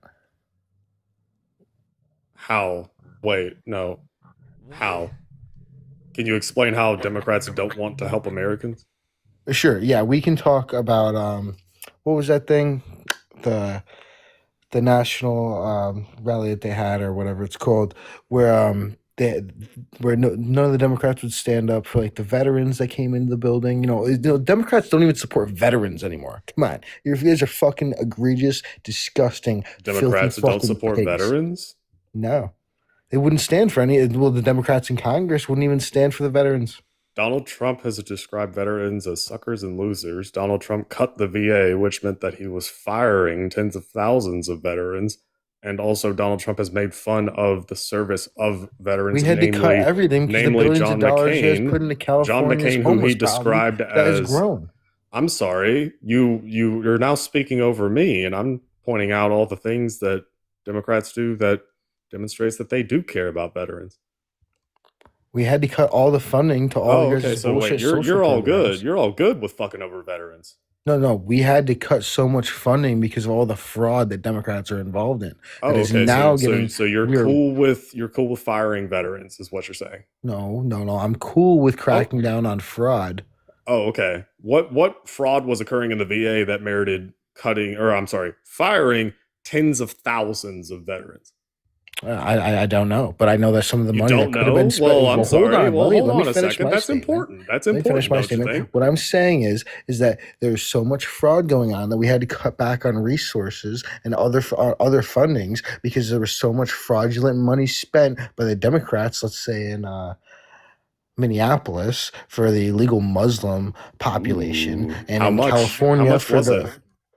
So far, I think it's at least 20 billion that we found in fraud. And then we want to talk about California. Wait, you want to talk about California? Hold on. Minnesota's 20 billion. Hold on. Let me finish. And then you want to talk about California? The let homeless, you finish, dude. The you're homeless lying. population. The homeless. You're just population. making up numbers. What the fuck? No, I mean we just shut down 22 daycares today or yesterday. Is each daycare worth $1 billion? Where are you getting this $20 billion number from? So far, the ones that we shut down, I think, were worth somewhere around the realm of like 400 mil. 400 million. The ones that we shut down. That's way the fuck off. That's way off of 20 billion. Yeah, those are the ones we shut down today. Okay. So again, where's this $20 billion number coming from? Right. So then we also have the fraud there with the hospice. There's so much Somalian and fucking Muslim fraud. It's absolutely egregious. Are you gonna explain it, or are you just gonna more than 20 billion? That's an estimate. It's a lot more than 20 billion. Estimation. Okay. Are you gonna like give any kind of specifics on this? Yeah, we shut down 400 million today. 400 million today. Right. And we're uncovering a lot more. It's estimated to be around 20 billion. Estimated by whom? Nick Shirley. Nick Shirley? Man, I really hope that you have someone other than Nick Shirley. Please Are tell you me kidding me? He shut down 22 Somalian please tell me you got daycares somebody today, other than Nick Shirley. $400 million. Come on, man. You got to have somebody other than Nick Shirley. Come on. He just saved our country $400 million. Nick Shirley is not a reliable source at all. What? Holy Has he fuck. done anything for our country? No. Donald, oh my God. What? No. Nick Shirley can barely do English. Like single-handedly shut down 22 Somalian daycare. That was nothing but fraud. Oh God. Nothing but fraud. Dude, Nick Shirley is just a useful idiot. He's beautiful creature, beautiful human being. He's a beautiful creature? Okay. You can't be serious. No, I'm telling you, he's honestly great. He's great. Is that why he can barely pronounce the word benevolent? Actually, when I say barely pronounce, what I mean is he doesn't know what the word benevolent is. Okay, so you're saying that like because Nick Shirley is shy and because he might have shy? a speech Dude, impediment, I'm shy. I'm able to pronounce words. Are you saying that he's what are you saying? I'm saying he's dumb. That's what I'm saying. Okay. So you're saying that he's dumb? Yes. Okay. Because he has a hard time conversating. He might have some anxiety because there's millions of Muslims in our country trying to unalive him. The word is converse, America. Not conversate. And I'm starting to think you might be Nick Shirley. Nick Shirley's a great guy. Can you please say the word benevolent for us? Oh my God. This is Nick Shirley. Bruh. Are you benevolent? Are you Nick Shirley? Just be honest with us. No, I'm not Nick Shirley. Compare our voices. Pull up a clip. If this is Nick Shirley, I need you to explain to me, why did your mother drink while she was pregnant with you? Like what's going on there? Obviously, I'm not Nick Shirley, bro. Okay, but Stand by. Hold on. whatever you say. Benevolent billionaire. What do you think of the 3 most benevolent billionaires? What do you mean by the word benevolent? Okay. I don't think it's him. No, that's fine. You're just on the same intellectual level. Obviously, it's fine. No, his voice is much softer than mine. So anyway, back to actual politics. You're okay with Donald Trump firing tens of thousands of veterans? Why? No, what I said is we had to make cuts to a ton of programs because of the Democratic and Somalian fraud. Okay, so Or I want you to Muslim give. fraud. I want you to Muslim give me a fraud is number. what I said that. I'm going to make it easy. I want you to give me a number. Like as far as the cuts go, that like give me a number on fraud that you think was found or whatever, and that merited those cuts. Like, what is that number that we have to make cuts to I guess cover whatever that is? What's that An number? estimation between the homeless fraud, the daycare fraud, and the hospice fraud, at least 20 billion. Okay. Well, number one, those aren't federal programs. Number two, And they're Muslim. Okay. Does that bother you? Yeah, that they're in our country and that we allow them in our country. Yeah. Oh, Yeah, because their countries are shit and Christian countries are great, and they come and destroy Christian our countries are great. countries. Really? Yeah. That's amazing. Yeah. Okay. Name me the best countries in the world, and then tell me which of them are Christian, and then name me all the best Muslim countries in the world or Islam countries in the world. Majority Christian versus majority Islam, and then tell me which ones are fucking better, bud. Okay. What? Take the best Christian majority countries and the best Islam majority countries. Tell me which ones are better than the others. What metric? Obviously, it's always what Christian met- every time. No, Every time. It's really not. Yeah. What Yeah, metric it are is. you going by? Yeah, let's just go by human rights. Human rights? Human rights. Yeah, let's go by the rights that we have here in our Constitution. Freedom of speech, freedom of religion, freedom of expression. We can go with the Second Amendment. We can go with women's rights. We can go with trans rights. We can go with the basics. You Now, tell me how that works out in Muslim countries. You want to talk about you want to talk about all of the things that the Christian right is trying to take away in terms of rights here? How are we taking that away from anybody?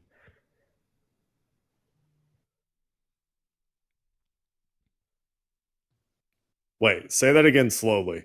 How are we taking that away from anybody? Taking what away? Polly just said that the Christian right is trying to take it away. Polly? I'm Matt. Right, Polly. My Okay. name is Matt. So Polly- they're trying to take away. politics. They're trying to take away what?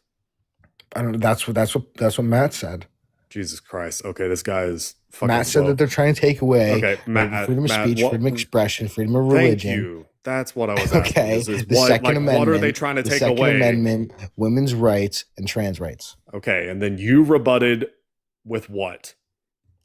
Look at all the Muslim countries. No, you were asked. Your question was something about how are they taking Oh it yeah, away? how does that work in Muslim countries? Is what I said. How do those rights work in Muslim countries? That's not what you said. Jesus. No, we have those rights here. You have those rights. The trans has the rights. Do they have the rights in the majority of Muslim countries? And do they have those rights in the majority of Christian countries? Christian countries are fucking better. Yes or no? Depends on the country. All Christian countries are better than all Muslim countries. That is Uganda? a wild thing to say. Nigeria, you fucking name it, dude. I'd rather. Have you ever heard of anybody You're saying, telling "I me wanna-" that Uganda is better than any Muslim majority country that I could name? Maybe not Turkey, but you can talk about Pakistan. When was the last time you heard about somebody going on vacation to Pakistan or Iran or Afghanistan? Let's have we go book a flight. We'll go on vacation there. See how it works out. And you're wearing your gay pride flag, fucking bullshit. I mean, Tucker Carlson would have you believe that Saudi Arabia is fucking awesome. And then there's Dubai, obviously.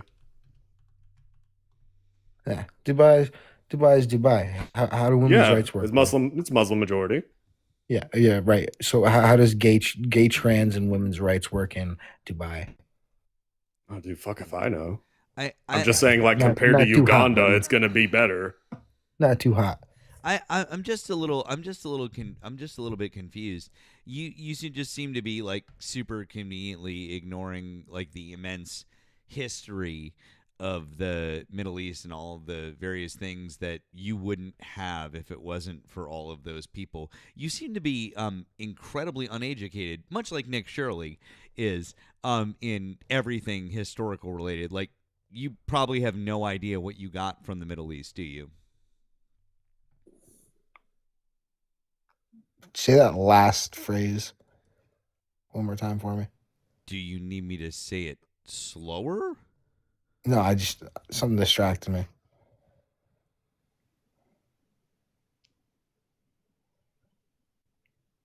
You probably don't know or understand what you've gotten from the Middle East. Oh, oil. Civilization. God, Jesus. You're so fucking stupid. How about cameras? How about mechanical engineering? How about Okay, the would first they've had that without navigators? How electricity and about airplanes? I'm so Oh my god. This is great. I like that one. I'm just gonna go and you're not gonna interrupt me.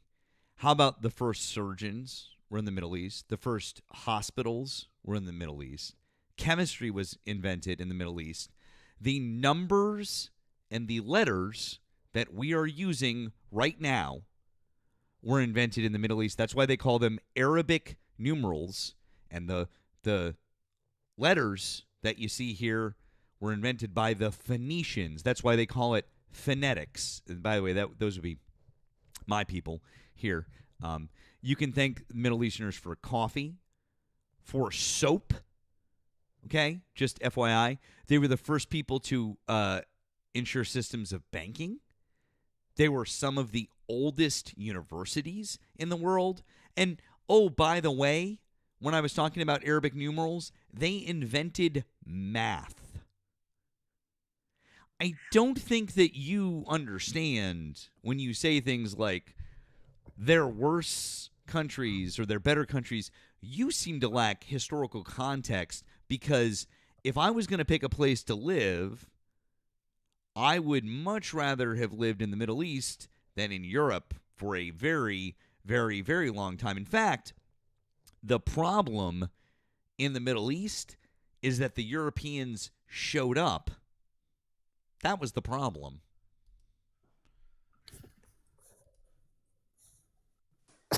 What the fuck, dude? You're telling me that numbers would have never been invented if it wasn't for fucking Muslims. Where were numbers invented? dude, fucking put Where a couple of were rocks. numbers invented, you fucking moron?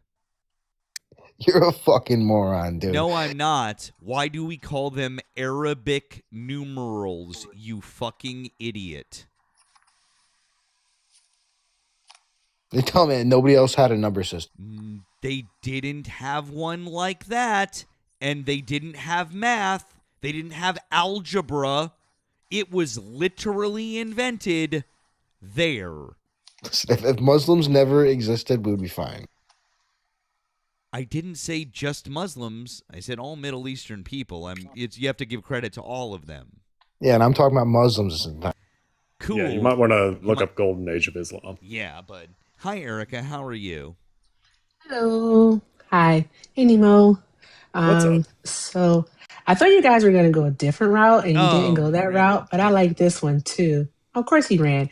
But I would just like to point out the fact that he's talking about other countries and he's trying to blame it on religion, right? That they take away human rights, so on and so forth. Yet he voted for the party that is legitimately trying to do the same here in the United States of America. And they're doing it under the guise of their Christian faith. The United States of America is a secular country. They wanted to be Christian so that they can restrict rights of people they don't deem acceptable. They want to take rights away from gay people. They want to take rights away from trans people. They want to take rights away from the immigrants. All right, that's undocumented and documented immigrants.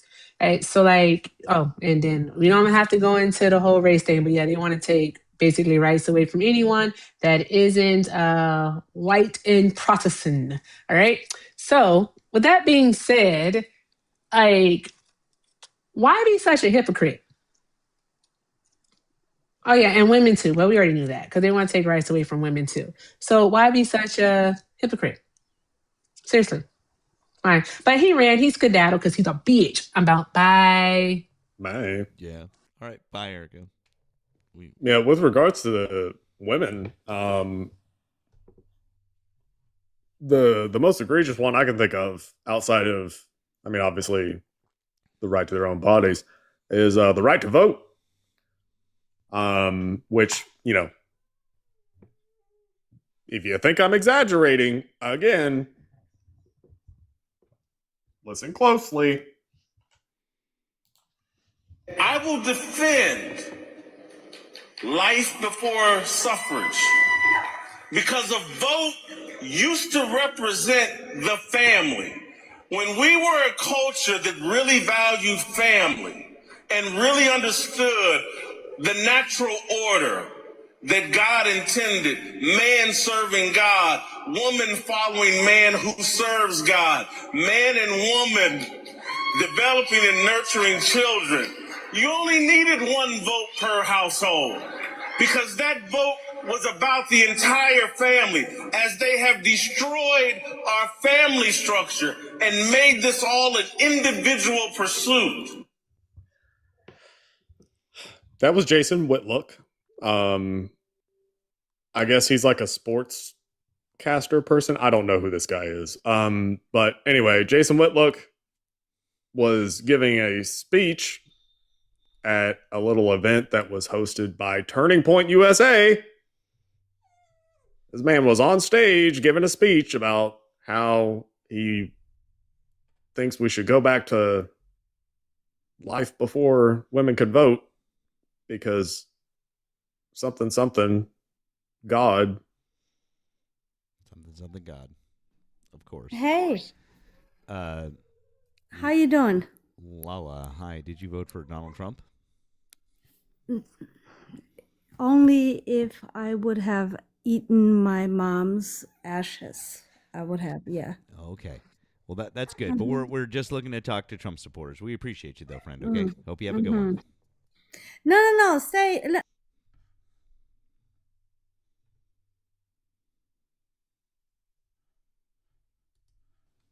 Okay. I don't really want to know. Guys, we're just looking to talk to Trump supporters right now. If you're not a Trump supporter, we love you, we appreciate you, but we just want to talk to Trump supporters right now. Please, just Trump supporters at the moment. If you're over on the tube and you like to call in, the phone line is back open. We don't have any guests up over here on TikTok, so the phone number is above my head. It is also pinned in the chat. If you're over on the tube and you'd like to offer additional support to Nemo and I, you can do so down in the description. There are links you can find to offer us additional support, or if you'd like to offer me a super chat, you can do that for me. Over here on TikTok, we'd like to ask you to make sure that you're following both of us and our backup accounts. Mine is also over here on the screen. Make sure that you're subscribed to me and to Nemo over on the tube. We appreciate that. Make sure so you've got the subscribe link for me, and then you've got one down in the description also for Nemo. Last but not least, you should consider joining up on Nemo's Discord. It's a lot of fun. It's really great. Real quick, some kind of fun and exciting news. Hopefully, we might have a new system for call-ins. I tested with Ari earlier a system called Call-In Studio, and that system for Call-In Studio is really cool. And it allows for multiple people to have control of the phone bank, and it allows for a third-party screener or multiple screeners actually to take calls and to to talk to somebody before they get on. They can be queued up. You know, we can both mute, we can both take, we can both drop. Pretty neat. So it is definitely an upgrade. We did some testing with it today. Still a couple of kinks to work out, but I think it's going to be a really interesting way to move forward. So, because then that way we'll be able to have guests ready to go. So, kind of cool. So, nice. We'll see. Yeah. Good times. So,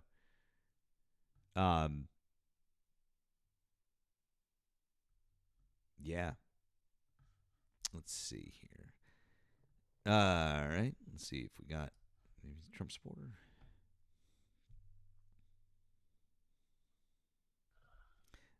Chris, hi. Did you vote for Donald Trump?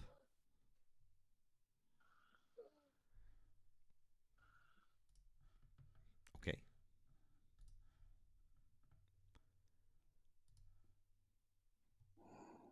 Kylie, hi. Did you vote for Donald Trump?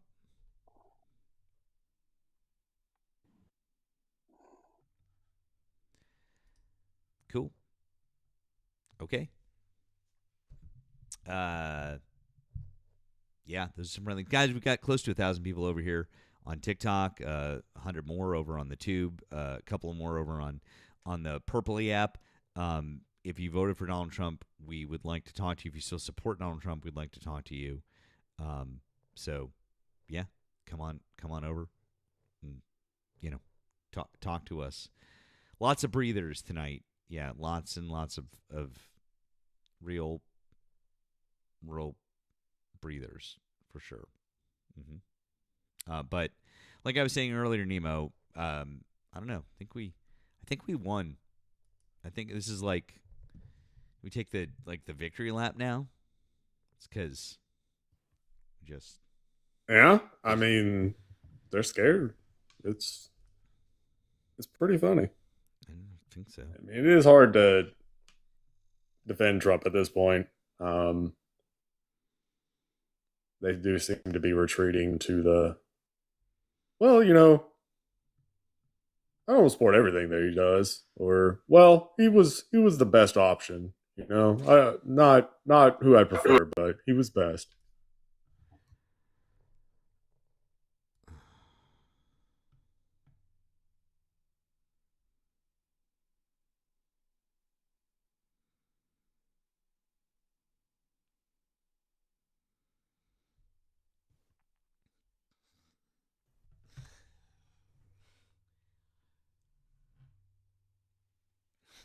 Well, that thing is crazy. I don't think I've seen it before.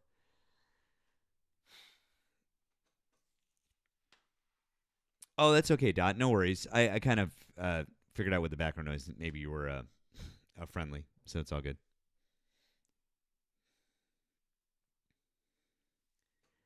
Rob's in the box. Christ. Rob, what the fuck is the point?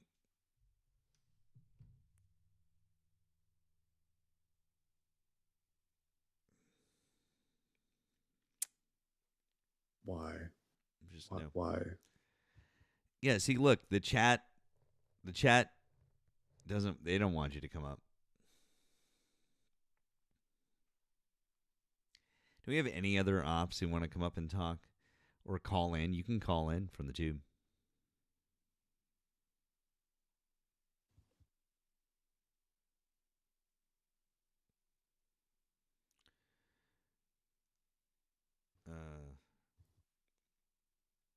Wow. Well, that's crazy. He's making his nightly rounds with Johnstone. So this is interesting. It's from the Washington Post. Thanks, Crystal, for sending this one over. So, following court ruling against President Trump's border restrictions, the Trump administration issued new visa rules that can limit asylum claims by requiring applicants to affirm they have no fear of harm in their home country. Under new rules, visa applicants would have to answer 2 questions. Have you experienced harm or mistreatment in your country of nationality or last habitual residence? Do you fear harm or mistreatment in returning to your country of nationality or permanent residence? If they say yes, diplomatic missions must refuse U.S. travel documents. The fuck?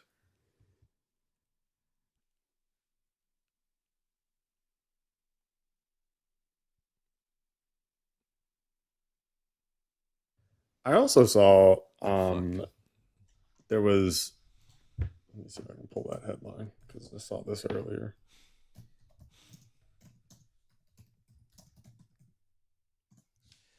Yes, that would be the opposite of what asylum seeking is, correct? Yeah, here you go. You got this little situation.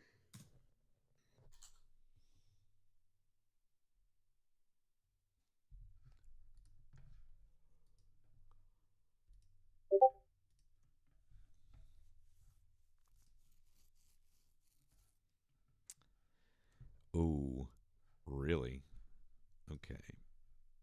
Yeah.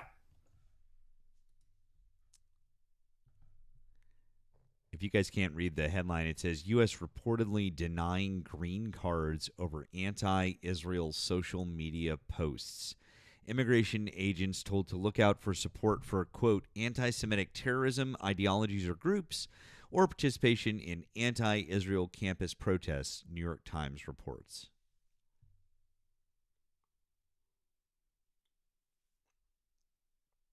Yeah. That's fucking wild. Yeah. So apparently not allowed to have opinions of Israel.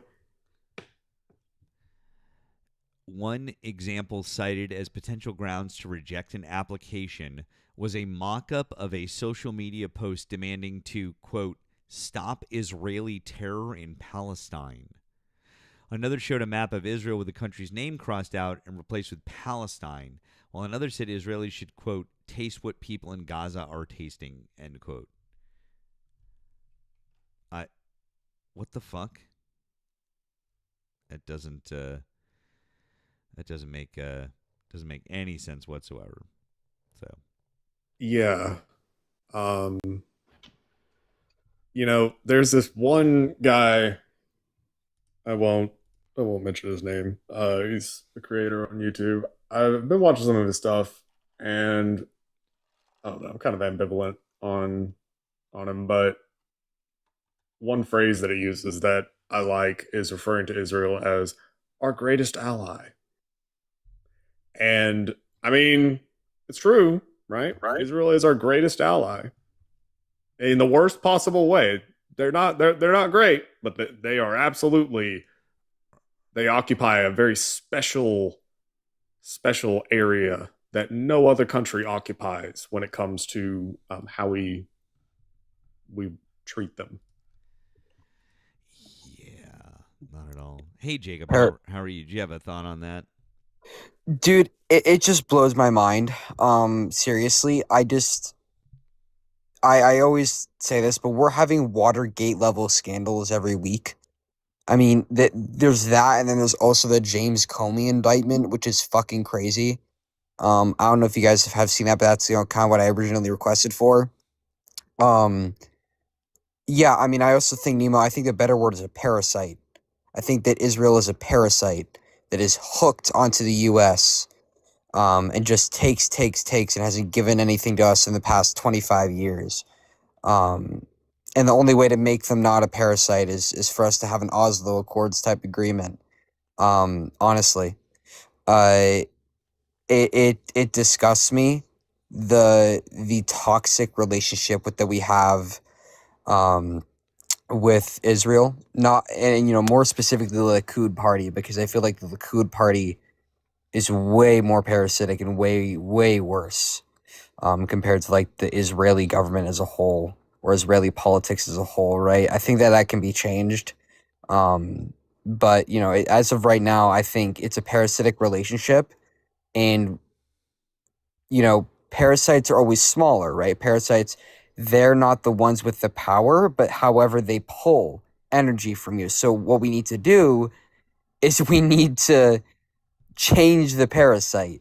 We need to make that parasite into, I don't even know. What's the opposite of a parasite? We just need to force them to stop fucking doing what they're doing. I mean, we can. We just can. Like, we are able to do so.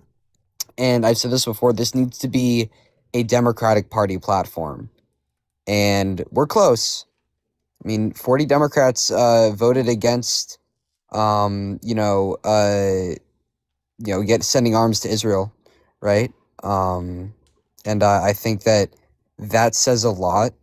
However, whether or not I think that they actually believe in that personally, the pressure from the Democratic Party and the left base has clearly been working. Then Netanyahu had Yitzhak Rabin executed in a crowd of people. You are completely right.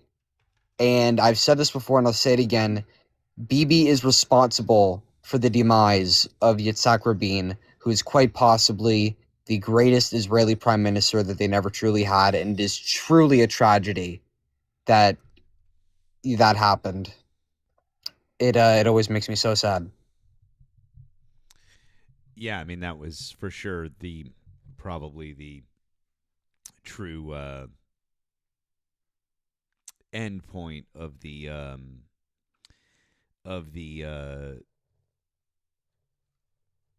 actual push for peace and the two-state solution that definitely made sense at the time. So, but yeah, that's it. But yeah, it's crazy. It's been like a steady march for the right ever since then. I mean, you bring up the Oslo Accords. Once again, this is one of those things that like I'm a simp for Jimmy Carter. And it's like a meme with me. I'm definitely biased because Jimmy Carter is the only president we've had from Georgia, and he's absolutely the best of humanity. And I think he gets a bad rap because of the timing of his presidency. By no means would I agree with a lot of his policies today. He was kind of arguably, I guess, the beginning of neoliberalism. People will either argue that it's Reagan or Carter, but still, Jimmy Carter, fucking awesome. He was responsible for the Oslo Accords. Nemo, I didn't know that you liked Jimmy Carter. This is news to me. Right? My father is definitely influential in my political upbringing, and he was a huge Carter fanboy. And I agree with you, Nemo. I think he was in the wrong place at the wrong time. If he was president in any other era, I think he would have been fantastic. I think that's the problem, right? Is like being a president, it is not a moral, it's not an easy job, like being a general or being, a CEO of a company. You're gonna have to do bad things because that's part of the job. And he had to make a lot of difficult decisions. And I do really think he's definitely another tragic story of a lost potential, or a lost a failed potential, not realized potential. Yeah. Harlan in the chat said kind of like Biden. Yeah. Biden was actually really good. I feel like people forget that. Like, he did a lot. Hang on one sec. Hi, thanks for calling the stream. Did you vote for Donald Trump? I did not, but I'm calling on an argument that a friend posted to me that they won't call in on. Uh, okay. Just real quick, how old are you? I am 40, Oh, okay. 1985. That's fine. Just have to double check. So, did you vote for Harris? I did vote for Harris. Okay. So, what is it? What is it that you wanted to talk to us about? Well, my friend argues, which is a friend from grad school, and he voted for Cornel West in the last election.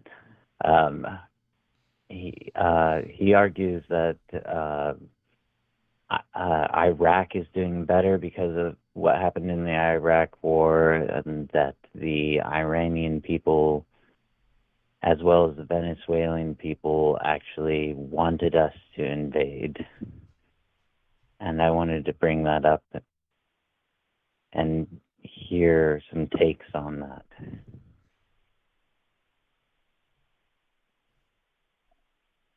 I mean, there's a lot there, right? So, I mean, as far as Iraq is concerned, if you point to it today, you could say, well, I guess in some ways things are better for the people.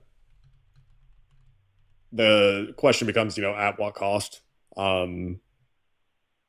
And as far as like Saddam is concerned, Saddam was evil. He was an evil motherfucker, right? Yeah, and but I never liked the Iranian regime either, but I think this war is wrong. But this isn't my argument. Yeah.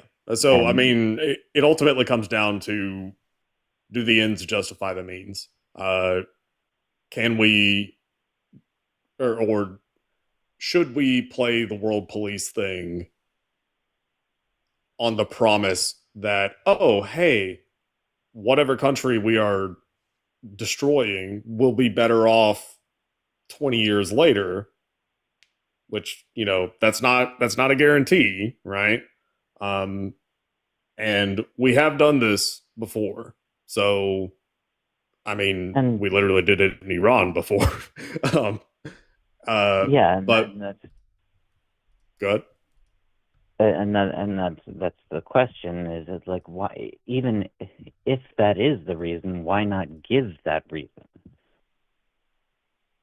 Yeah. Why? I mean, well, obviously, the Trump administration, it has nothing to do with human rights. Has not a damn thing to do with human rights. This is purely about, I guess, oil, or,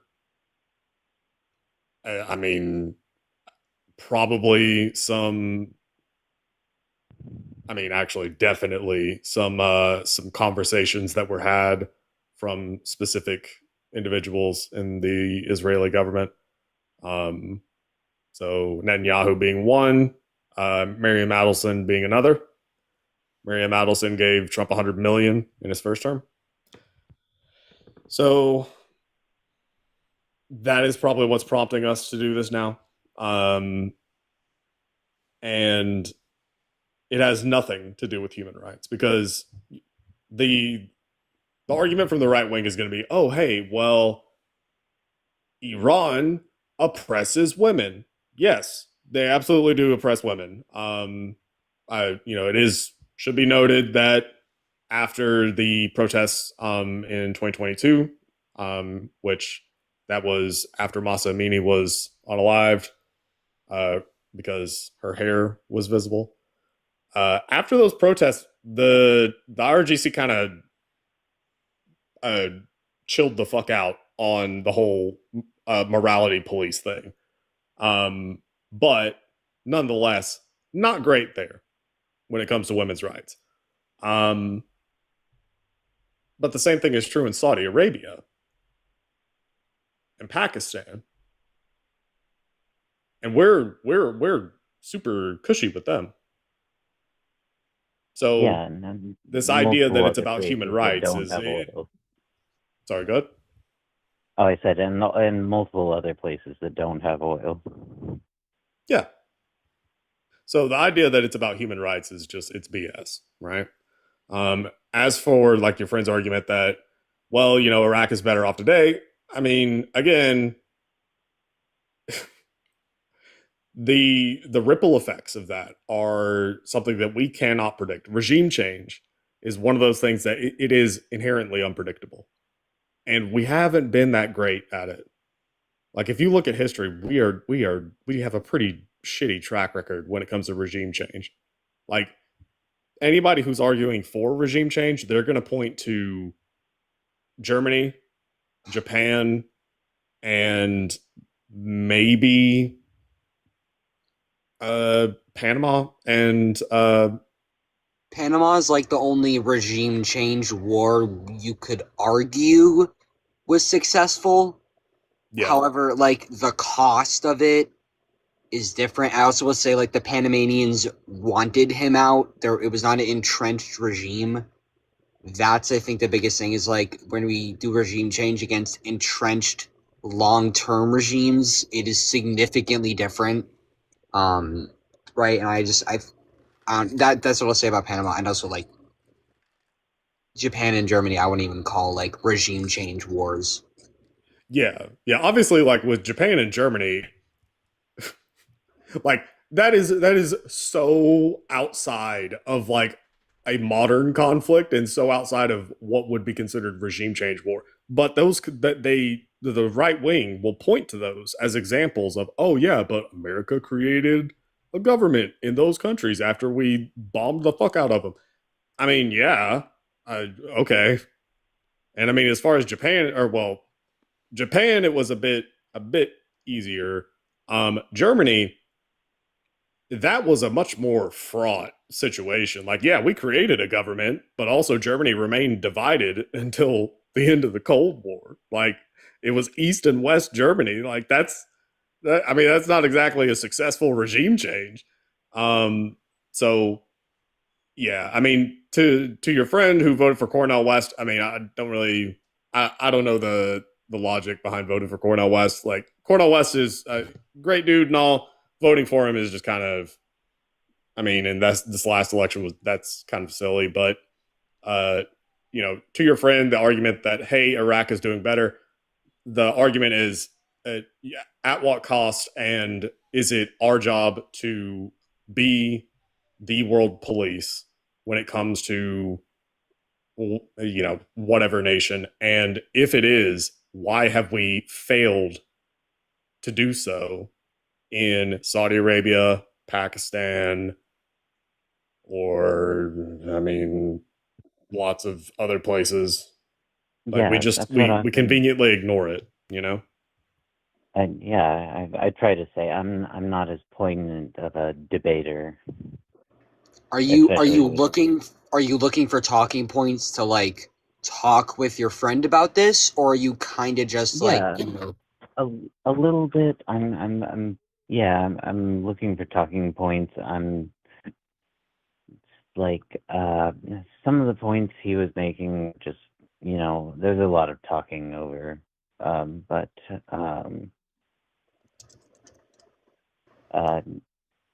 yeah, just I thought maybe there's a nugget of truth to what he's saying, but I certainly think he's missing some very specific details or very significant details that I'm failing to put into words. I'm much better on paper than I am vocally. Yeah. I mean, I would say points that you could bring up as far as that topic is, or that particular argument is, number one, how did Saddam get in power in the first place? Spoiler, America. Yeah. We put him there. And why was so we put Saddam in power originally? And then why have we had contention? Fast forward Iran 20-ish years, we took him out of power. Iran. Yeah. How is Iran where it is right now? America. So in 1953, we did this little thing called Operation Ajax, like the soap Ajax. Operation Ajax. We literally did a coup, got rid of their democratically elected leader, and put in place the Shah. And the Shah was in power from 53 until 1979. And the Shah was pro Western, whatever. The reason we did that was because we wanted their oil and they wanted to nationalize their oil. And the Brits didn't like that and we didn't like that. So we fucked with that. Also, as far as Iran is concerned with nuclear stuff, again, who set them on that path? America. How did we do that? Look up Atoms for Peace. ATOMS for Peace. We literally gave them nuclear material and reactors and training. Let me ask you, are you looking for maybe any primary sources to learn about the Iraq War? If you have something that would be helpful. I was Is he still there? Yes, I'm still here. Hmm? Can you still hear me? Are you there? We can't hear you. Caller? You there? Can you still hear me? Well, I'll hope that you can hear me. If you guys haven't read it, it's called The Endgame, which is a book by the Washington Post. It's big. It's about 800 pages, but it is a massive, comprehensive report on the entire history of the Iraq War between, I think, 2003 and 2011. The Empire, I can get you the full name. The Empire, the inside story of the struggle for Iraq. I recommend all you guys read it if you can. It is long, but it will give you everything you need to learn about the Iraq War. Like, I haven't even finished it, and I've learned so much. So it's great. Okay. Yeah, I can remember that pretty easily. Have you looked over the Comey indictment at all, Nemo? I have not. So It's the most insane thing on planet Earth. Do you know what they're trying to charge him with? I don't. They're trying to say that he incited violence against the president. Matt, by the way, I don't know where the caller went. I think he left or something. Yeah, I don't. I know. I was monitoring. We can't hear you, Matt. Oh, maybe that's what happened. Can you hear me? Sorry. Wait a second. Are you still caller? Caller's still. Yeah. Caller's still on the line. I couldn't. I didn't hear him either. I don't know what happened. Yeah, Can you we not couldn't hear me hear. now? Yeah, so we couldn't hear Matt for a second. Like once he came back, and then once he tweaked something, then we could hear the caller. So yeah. That's weird. I only muted my microphone. That's so strange. I thought my cat did something. Walking Were you able to hear us before? Like, were you able to hear the thing where I was talking about the Empire, the book, or the Endgame, the book? Yeah.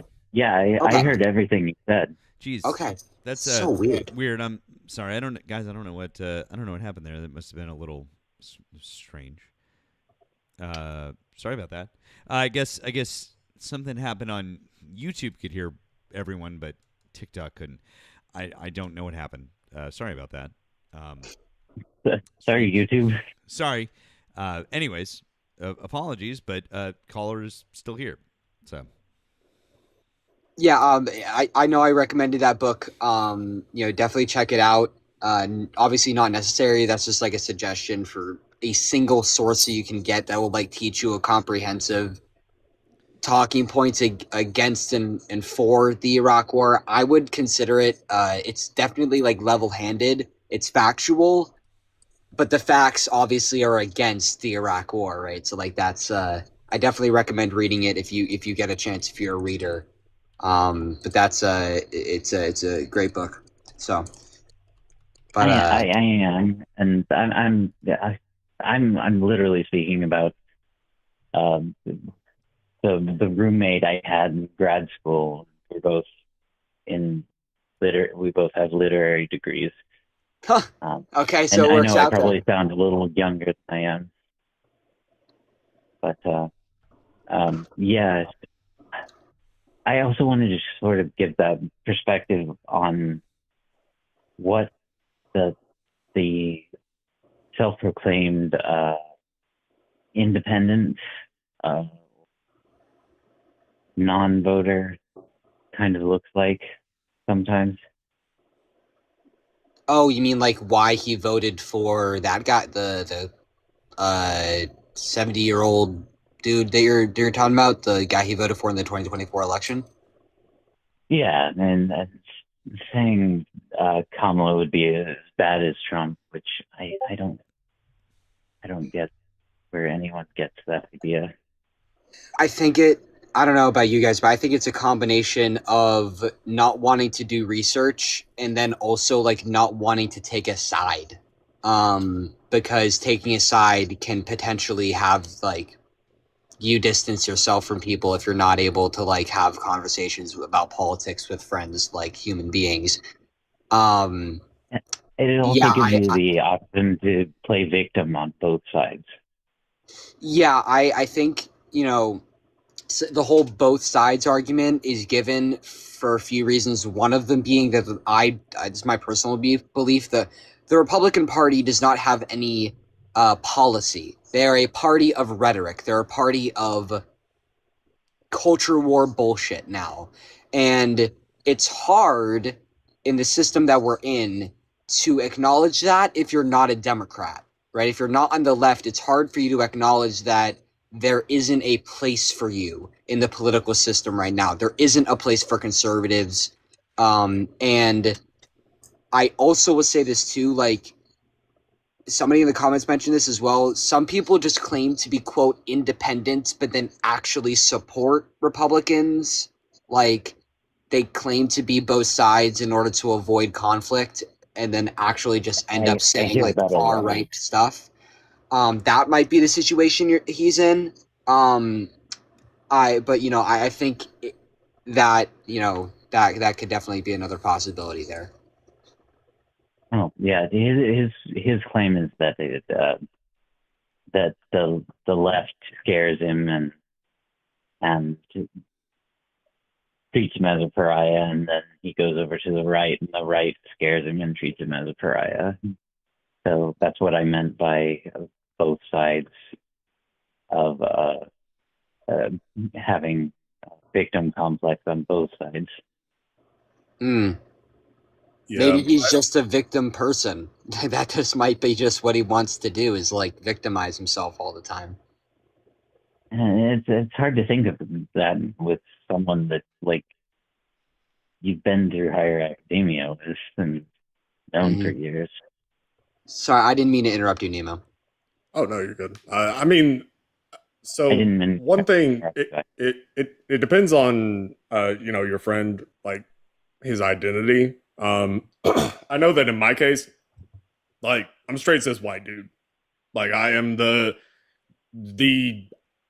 average, you know, the default in America, right? And the right wing is uniquely poised to cater to pissed off white boys. And I know, Can I get a true? In my early 20s. Yeah. So in my early 20s, which this would have been like 20, it was around 2015 ish. I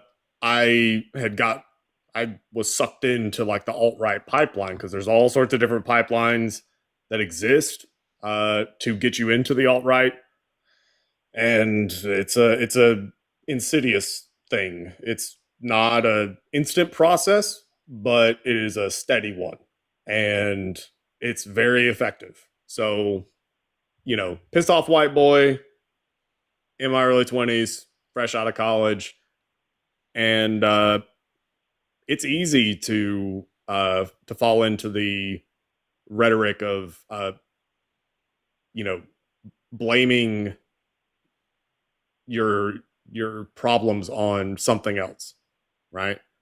Instead of saying, well, maybe I just need to, take a little bit of accountability, right? There is something deeply emotional and I guess primal about wanting to say like, no, it's not that I am wrong. It's that something caused these problems, right? And it's also easy to fall for a lot of like punchy slogans or punchy one-liners, like, oh, just gotta pull yourself up by your bootstraps, or oh, hey, what do you mean white privilege? I grew up poor in the rural America, so what do you mean white privilege? I don't know what you're talking about. I wasn't privileged growing Yeah. up. It's easy to fall into or to fall for that rhetoric because, and this is something that I've talked about before. I do think that the left can get a little too academic and a little too abstract with the terminology, and the problem with that. The left Go is ahead. much less a monolith than the right, in my opinion. Yeah. So like the left is, there is absolutely something to be said for like the overly clinical academic bend that the left has. And it's not that, being academic is a bad thing. It's just that you have to consider how that sounds to people who did not study like this shit, who's not like, how it sounds to someone who is not familiar with the concept of white privilege. What does that sound like to someone who has never heard it before, right? It's not to say that I disagree with it. It's to say, what does that sound like? Because it absolutely does sound like, wait, you're saying that I'm white, therefore I had privilege, except I had like a really rough upbringing. So what does that mean? Like I grew up poor. A lot of white people do grow up poor. And so the natural inclination that they will have is, well, what the fuck you mean privilege? Now, when you learn about white privilege, you come to find, oh, okay, that's what that means. Then it makes sense, right? But that takes time. That takes studying, or at least being open to listening to it, right? And when the terms come off as antagonistic or accusatory, it can cause people to shut down, to become defensive and shut off. And again, I am by no means saying that white privilege is bullshit or anything like that. I'm just saying that when it comes to the language that the left uses, it oftentimes is not very populist. And that ends up biting us in the ass, because then we end up becoming exclusionary, even though we don't necessarily mean to. Now, there are absolutely groups in the left that are trying to be exclusionary, and those are like the purity testers.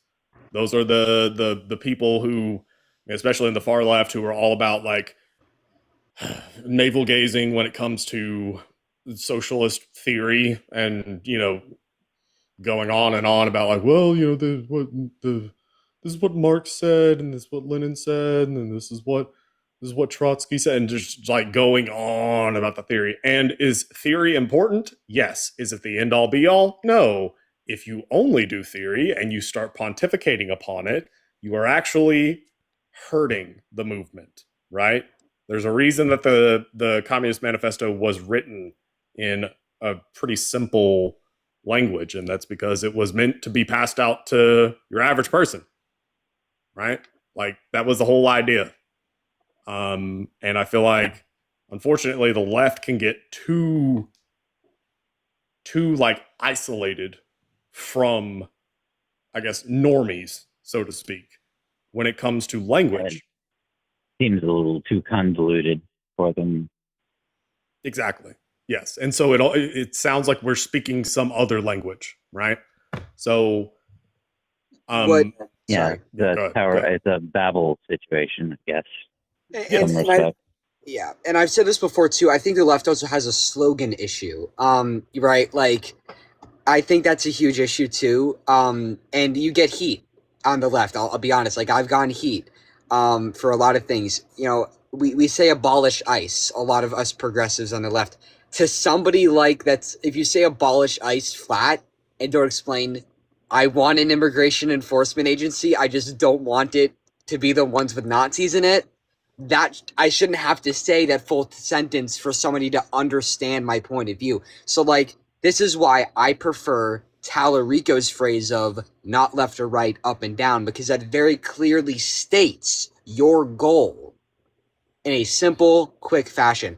I think the left, we've had a messaging problem. We've had a messaging problem for a very long time. Like open borders. Yes. I hear that all the time. So they And say I'm like, open. what does that mean to you? Exactly. Nobody I know uses that term. Yeah, so like there's a lot of defund the police is another one, right? When we say defund the police, we don't mean we want to take money away from police officers. We just mean that we want to pay more for public parks and public education and allocate more money to that, right? I should not have to explain that to And have every more police oversight. Exactly. well. Like, I should not have to say that to every MAGA person I talk to get my point.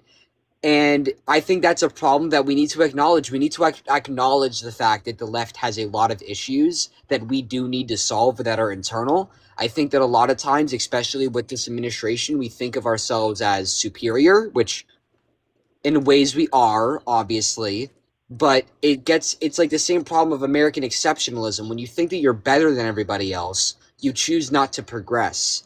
This is a problem that's happening in my state of Massachusetts, for example. My state of Massachusetts has a lot of fucking issues, a ridiculous amount of issues. But because we rank so highly in education and economic productivity, and healthcare, we don't think that we need to solve those issues. And I know Matt's from Mass, so he'll be able to also corroborate that, hopefully.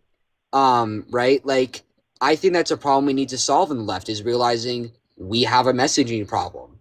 That messaging problem can be fixed through populist rhetoric, in my personal opinion.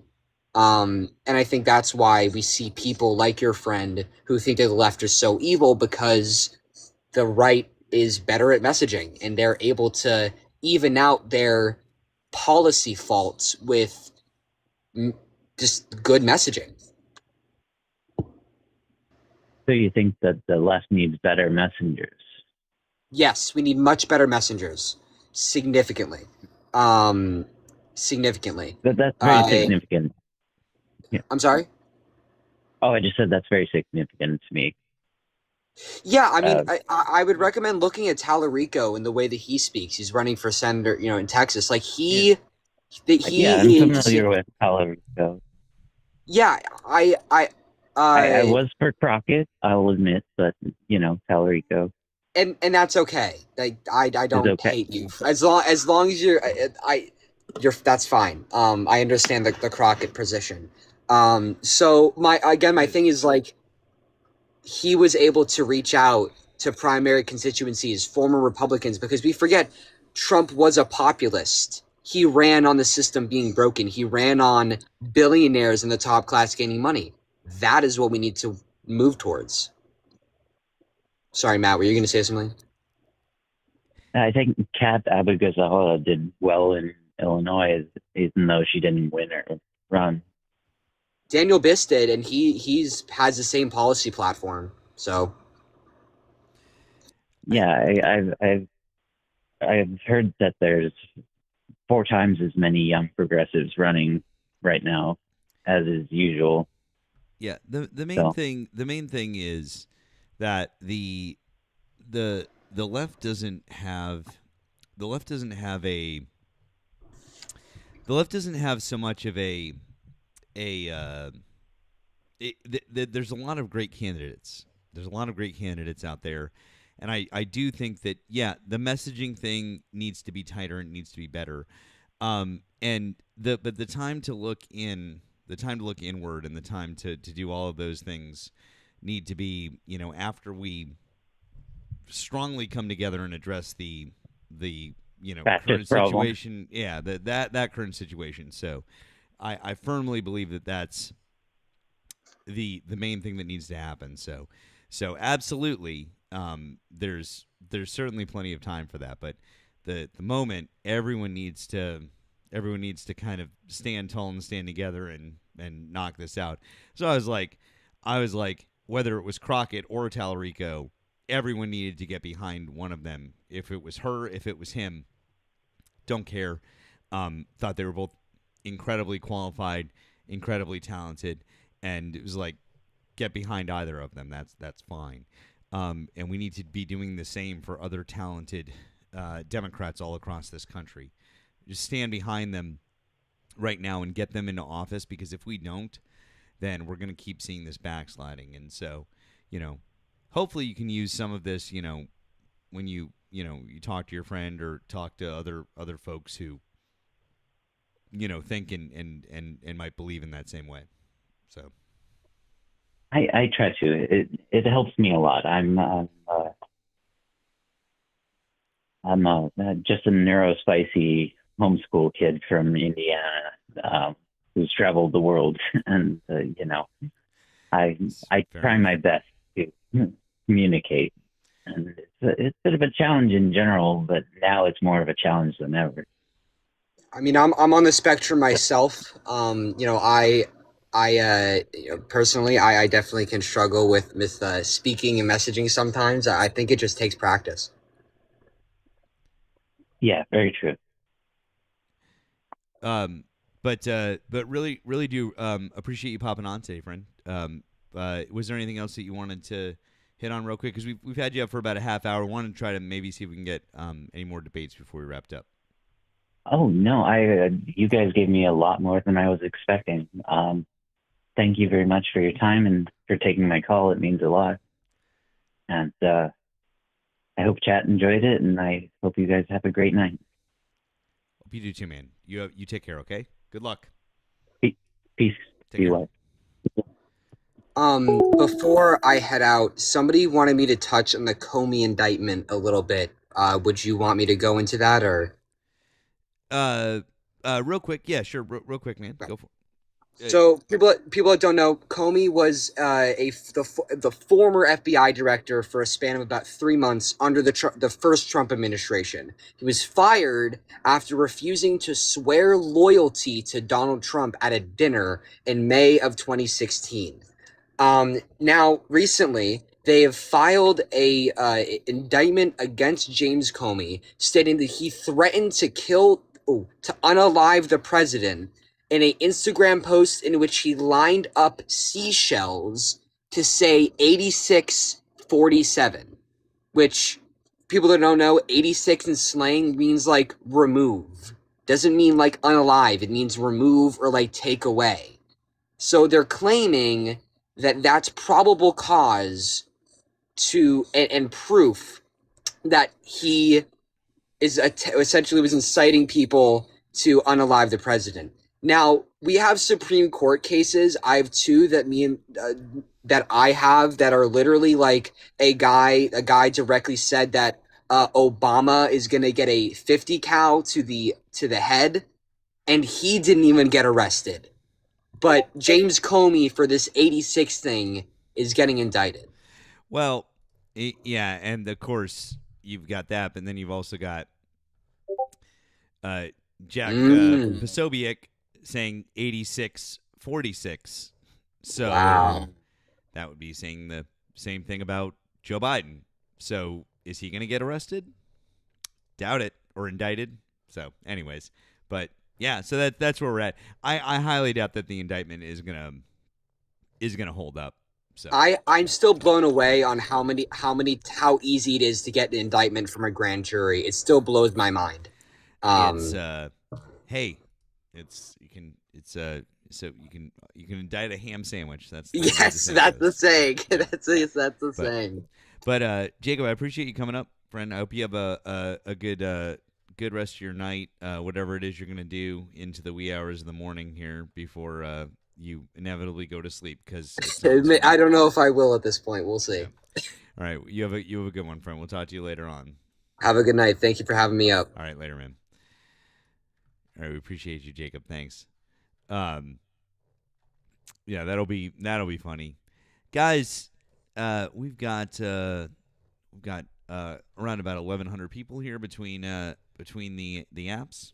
If you voted for Donald Trump, we'd like you to hop in the box over here on TikTok, or we'd like you to give a ring on the phone line. The phone line is open. We have no guests on the TikTok side. We have no guests waiting on the phone line. So if you have wanted to have a chat with us, now would be the time. So let's do it. Pickles Raid. Pickles Raid. Well, what a fine gentleman. What a fine gentleman our friend Pickles is. Returning the favor from last night. We appreciate you. We appreciate you, Pickles Raiders, returning the favor from last night. Thank you, thank you. W's for the Pickles Raiders. Thank you. Glad to see you guys. Thank you. Thank you. W's. We went over to Pickles last night, Nemo. So that was nice. Yeah. And actually I popped up and said hello for a minute. I never do that with Pickles, and we chatted for a minute. Actually, I told him about the call-in studio thing too. He actually said he might want to look into that. So, it is pretty cool. We might be auditioning call screeners soon. So, we'll see. We shall see. It's going to be an interesting one. But thank you, Pickles Raid. Appreciate you guys coming back. We're hanging out. We're trying to get some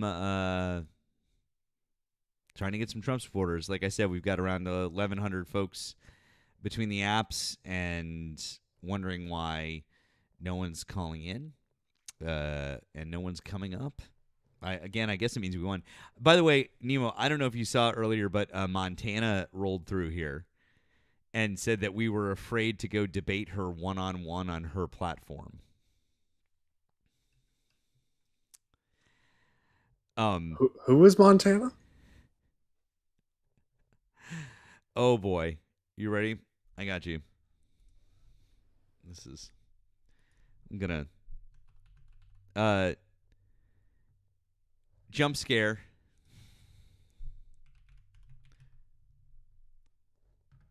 I'm gonna just jump scare for you guys, okay? Because yeah.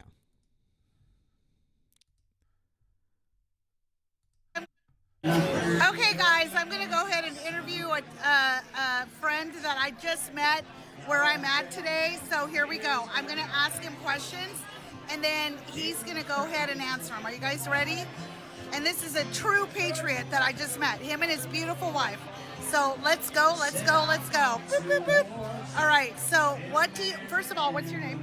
My name is Steve Sloan. How is everybody today?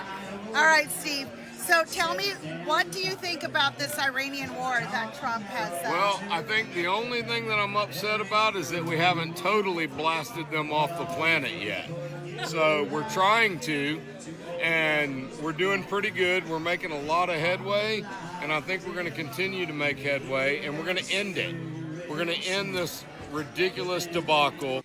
Anyways, have you seen her before? You must. The face. I don't think so. No? Lucky you. Lucky you. Anyways, she has lives. It's a thing. The funniest part, the funny thing to me is the idea that we would go over to her live to debate her when she has 300 or 400 people over there. I'm like, you can come debate us over here. I'm not bringing our platform over to you. If Nemo and I come over there, you're getting a big fucking, I know why you want us to come over there. A, you're afraid to sit here and debate us. And B, you're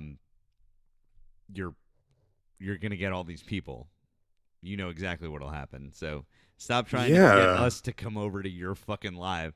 Somebody said she did the same thing to Pickles. She's fucking audience trolling. She's trying to grift and get audience to come over, and then then like if we did that, she'd get the numbers in her fucking live, and the other MAGA people would come in because there was a debate and they'd gift her. And if like you guys would probably like gift us, and then of course a cut goes to the creator and all that stuff. And like she knows what she's doing. Like it's so fucking transparent. It's yeah, she does it to Hector too, Erika. Of course. Yeah. It's just fucking ridiculous. She was on with Polly like I don't know, a month and a half ago, 2 months ago. I don't remember when it was. It was not that long ago, and she got destroyed by like it was embarrassing. We're talking about Montana. Montana is her name. Anyways, it was glorious. It absolutely glorious. I don't know. It's like Montana 17 something, 17. That's who it is. So, anyways, Yeah. Idaho. God damn. Yeah. It was just one of those.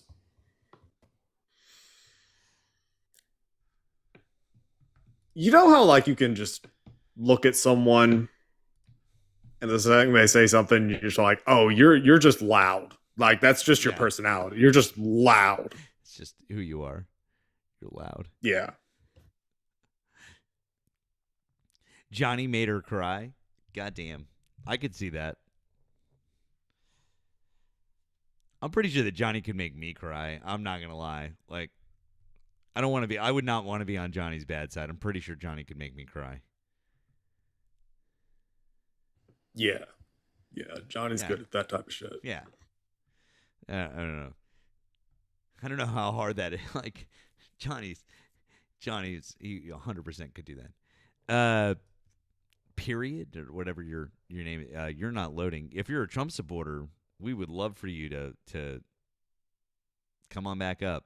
Any of you who are Trump supporters, request on up and talk to us. Or if you're over on the tube, call in. The number is right above my head, or it's pinned in the chat. Nemo and I would very much like to talk to you. If you'd like to offer additional support to us, there are links either in the description, down on the tube, or in our bios over here on TikTok. Actually, speaking of, Young Merv, thank you for the super chat. Hey, Matt, Nemo, and panel, longtime listener. What do you suggest a left-leaning black man who could never be Republican, but at the same time is disappointed in the Democrats because my main issue seems to be ignored? Well, Merv, I'm curious what your main issue is. Thank you very much for the super chat. But what is your Merv? Maybe you could tell us. If you don't want to call in, that's fine. But if maybe you want to pop in the chat, what's your main issue? Because I would very much like to know what that is. And would really like to know, because I understand. Nemo and I, we're to the left of the Democrats. Really. I mean, we vote for the Democrats because we have no other choice. We have no other choice in this country because of the way that our political system is set up. So, I mean it's kind of what we have. Young Merv says tangible reparations for the descendants of slaves. That's your issue. Listen, I agree. Like there's no like you see Nemo's nodding. Is it like like see that's the thing. We're there. We're like I agree with you. Fucking 40 acres and a mule was promised, and I don't know what that is. I don't know what that is adjusted for inflation, but give it. And then spread it out amongst those descendants. Whatever the fuck it is, because that's generational wealth that has been denied to people. Generational wealth. And I'm saying that we should do that as the American people, as somebody whose family came here and to the Northeast in the last 2 generations, Okay? So, like, if nothing to do with slavery, nothing to do with, like, it was long gone. And in the Northeast, like, nothing. I don't fucking care. Let's fucking take care of it. I mean that so fucking sincerely. Like, let's do it now. Agreed. Yeah. When you learn about like the when you learn about Reconstruction and that period of time after the Civil War, and like, you know, Reconstruction lasted roughly 10 years. And when you learn about that time period, because to be clear, they don't teach Reconstruction very well in public school. They just don't. Because really, like in social studies, this is how public school works when it comes to social studies.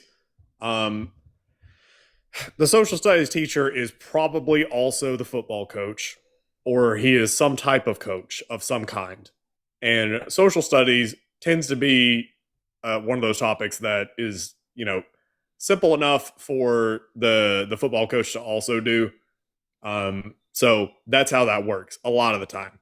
And social studies is really just, okay, we're gonna talk about the Revolutionary War. Hoo America. All right, cool. Kick the British ass. War of 1812. We kicked their ass for a second. ...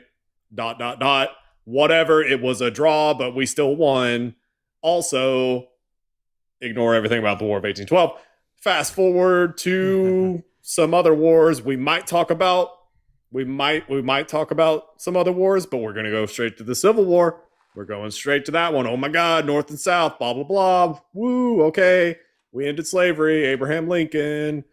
Was this 407 years ago, blah, blah, blah, blah, blah. Yay, 13th, 14th, 15th Amendment. Woo. And then, by the way, Reconstruction happened. That lasted a certain amount of time. Something. You're going to learn about the term sharecropping.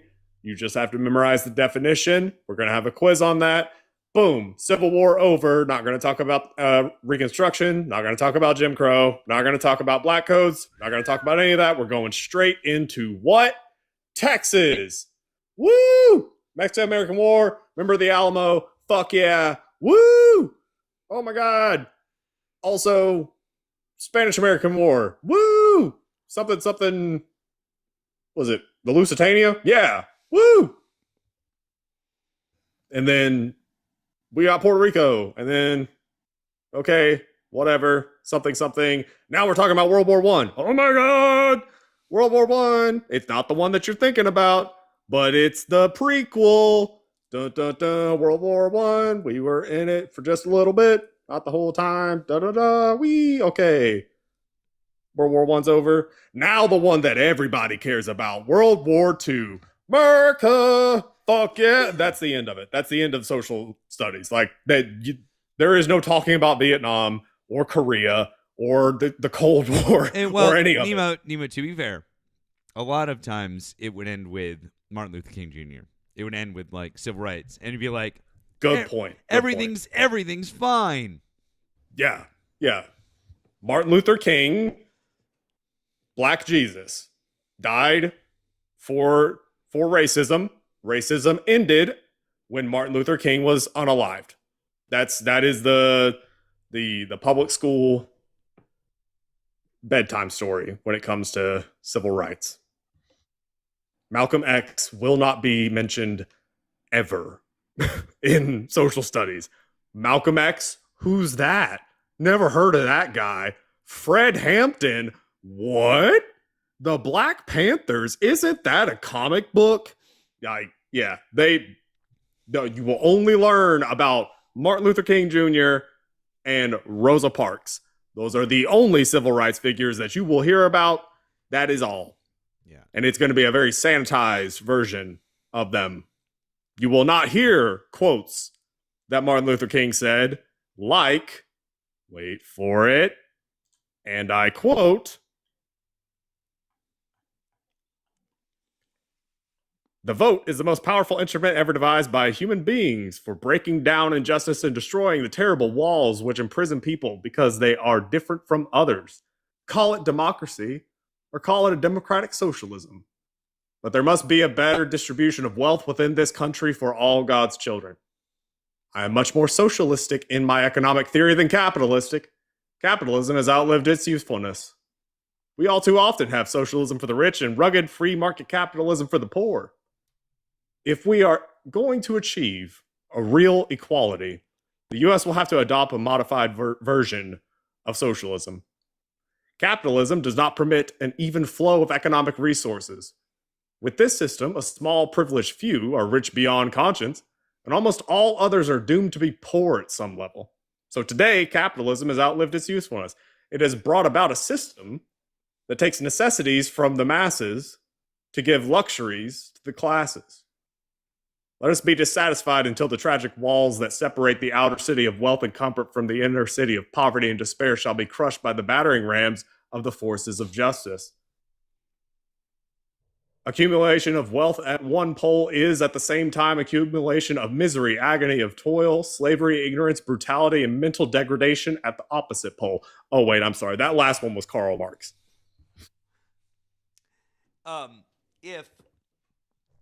If you're, by the way, brief interlude, if you're wondering, you're like, wow, I never learned shit about shit. You could grab People's History of the United States, which is in my showcase by Howard Zinn, which is going to inform you on a lot of the shit that you missed and that you didn't learn in history class. All that shit that got glossed over, learn about it because it's really, really important to understand everything that we've been saying, and that the thing that young Merv is saying that is important to them, and totally get that. But as I said, it was in my showcase, but also just grab it from the fucking library, borrow it from a friend, used bookstore, etc. But one thing I wanted to say to you, young Merv, is we're totally on your side. Like I said, we're to the left of the Democratic Party, but the thing that we have to do is we have to work within the system that we have. And the system that we have right now is giving us some more progressive candidates. It's our job to do our best to work as hard as we can to get the progressive candidates into office and to push things further to the left, if at all possible. That's what we have to do. That's the only option. So we can be disillusioned with the Democrats all we want, but we do still have to work within the system. And so working within the system can be getting further left candidates in that can take the Democratic Party and push them further to the left. That's our best chance. That's our best hope right now. And more progressive candidates could push more states to have ranked choice voting. Maybe one day we could even overhaul the way that we vote for president. I mean, one day, who God only knows. But like we could affect some real change. There are states that are already doing it. So that would be what I would say. But I really do appreciate your question. And I think you should know that there are other people that feel the same way. You know? Yeah. I think that I know I just went on a crazy ass history diatribe. I apologize. The point that I was making with that is Reconstruction is not properly taught in public schools. And so most people don't realize that reparations was actually a thing that was actually being implemented in the United States after the Civil War. It was actually occurring because of, once again, like Matt mentioned, William T. Sherman, Special Field Order number 15, 40 acres and a mule. That was the promise. And the promise was being kept. It was literally being kept. There were plots of land being divvied up all along the East Coast, in the Carolinas, in Georgia, and I think up into Virginia. It was that was happening. And Then it was reversed. It was reversed by Andrew Johnson because he was a Confederate sympathizer. Yup. And then Reconstruction fully ended because 10 years after Civil War, so Lincoln gets popped in 65, Johnson takes over, that's his vice president, he takes over, he likes the Confederates, and, it softens a lot of the bullshit, but Reconstruction is still occurring, meaning what that means is the Union was literally occupying the South. There was a military occupation in the South after the Civil War. Mm-hmm. Totally reasonable. And that was occurring 10 years. Then 10 years later, this would have been 1870. I can't remember the election it was. 1876. That's it. 76. 1876. An election occurs.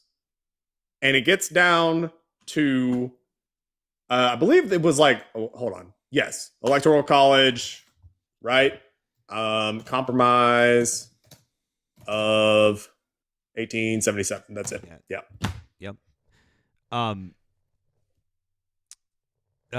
Real quick, want to say thank you to Melvin for the super chat over on the tube. Thank you, Melvin, for your generosity. It says, it's not happening because of the depth of white supremacy that's been woven into the fabric of our country. Even though the reparations would benefit the country, it would infringe on the comfortability and emasculate the white man. Yeah. Yeah. I mean, you're not wrong. You're not wrong, Melvin. Yes, you're not. I mean, correct.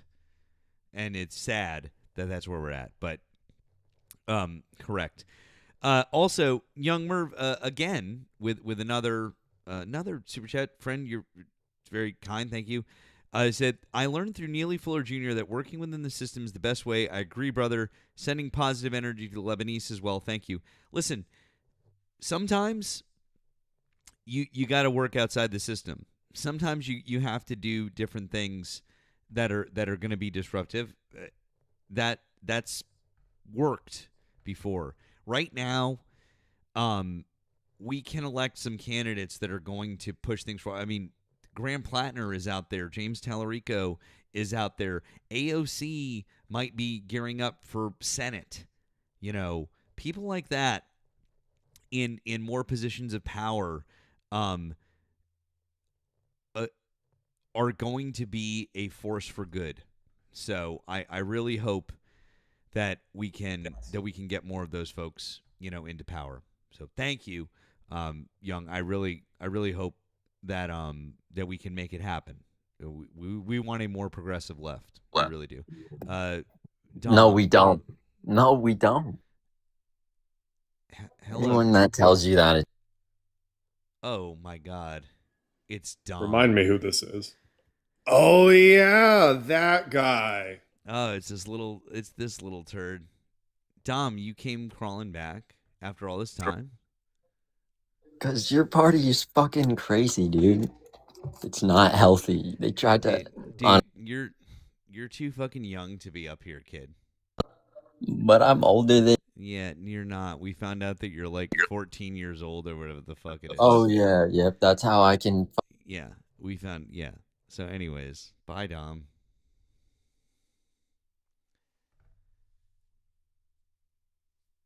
Go away now.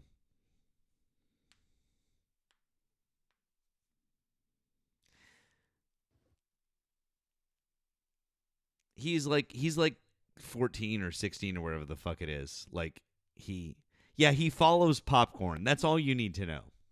Oh God.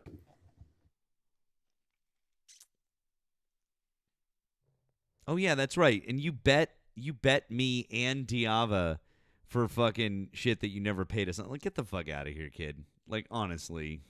Goddamn.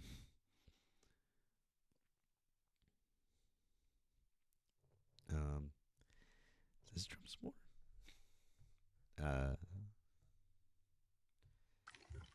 Shell? Did you vote for Donald Trump?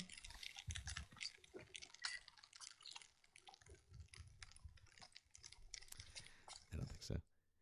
Catch-22 says he's Liam's son. I could see that. I mean, the acorn didn't fall far from the tree, if that's the case. I mean, very, very similar intelligence level.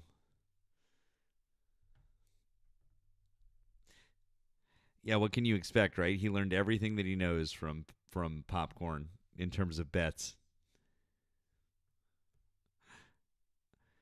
Oh boy. Oh boy. Well then. Man, you're just not around tonight. Not around. Yeah. Last two nights or 2 days were last two streams were bad. Nobody. It's been weird. There's definitely been a change. There's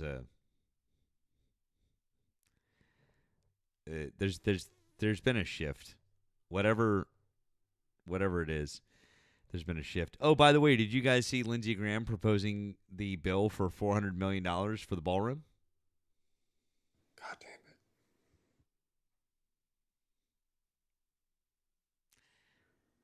I thought we weren't paying for it. This is why, by the way. As bad as Georgia is, we are not the worst of the South. Yes, we have shat out Marjorie Taylor Greene. We absolutely did. We shat her out. We're not the worst. We're not the worst. We're not the worst. Not the worst. Alabama, Mississippi, South Carolina, those states exist, okay? Tennessee, too. Damn. Oh, boy. Here. What? Here's Ladybug. Here we go. Here's Ladybug. We're going to introduce legislation that would authorize $400 million to be spent to secure to build the presidential ballroom. Underneath, there will be a lot of military stuff. There will be a Secret Service annex, and we've paid for it by offsetting it with custom fees. But the estimate is $332 million. We're going to do $400 million because I think it's probably going to take more. Private donations can be used, but I think they should be used for buying china and stuff like that. Underneath this ballroom will be infrastructure that is national security centric. The ballroom itself will avoid the dilemma of having to leave the White House grounds with future presidents and this president's to go downtown in a place that's less secure. President Trump said to me yesterday, we need the ballroom not just for me but for future presidents. He literally could have left his bedroom, walked out the back of the White House, and been at the ballroom. That's what needs to happen when you have 1,000 or 2,000 people gathered in today's environment. And the sooner we get the ballroom built, the more hardened it is, the better for the country. So I hope and pray that most people in the Senate after Saturday night will support this bill.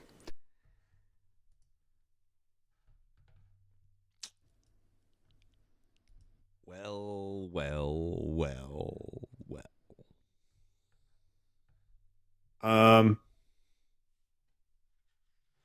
How about fuck off? The fuck does a White House need a ballroom for? It had a ballroom. It had one. They demolished it. I hope. I'm not going to lie, dude. I hope the Republicans ram that shit through. I hope they ram it through in reconciliation. I hope they do the whole fucking thing. And you know why I hope they do it? Because people fucking hate the fucking ballroom. And they will fucking hate that. Like, it will be something that the Democrats will be able to easily hold over their heads. I hope that they do it. Fucking push it through. Fine. Curdo, hi, did you vote for Donald Trump? Yo, Nemo, you a bitch, nigga. I'll knock you out, nigga. Oh. Fucking white bitch. Someone's a little upsetty spaghetti. Okay. You a bitch, Nemo. I'll smack you with a blick, nigga. Wait, what is that? Oh. Bye. Anyways, we love the TikTok shop so much. We really do.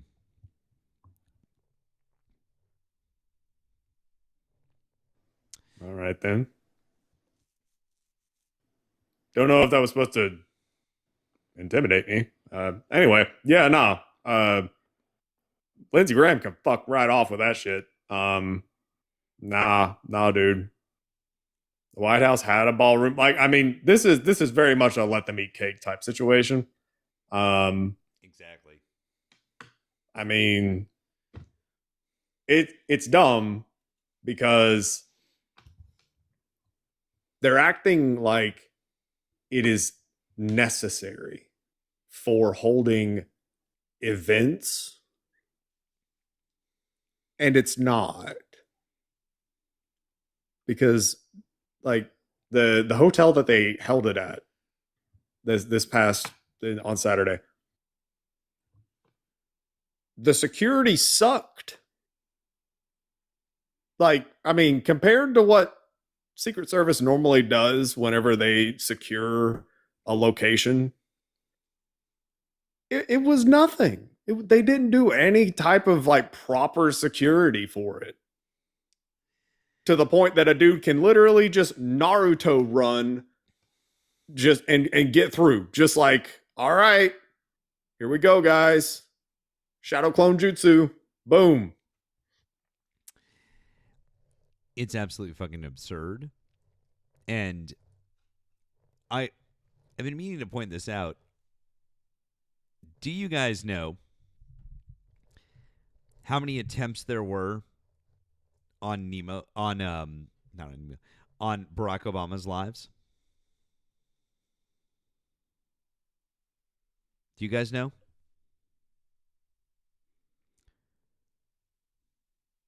Yeah, 11. There were 11.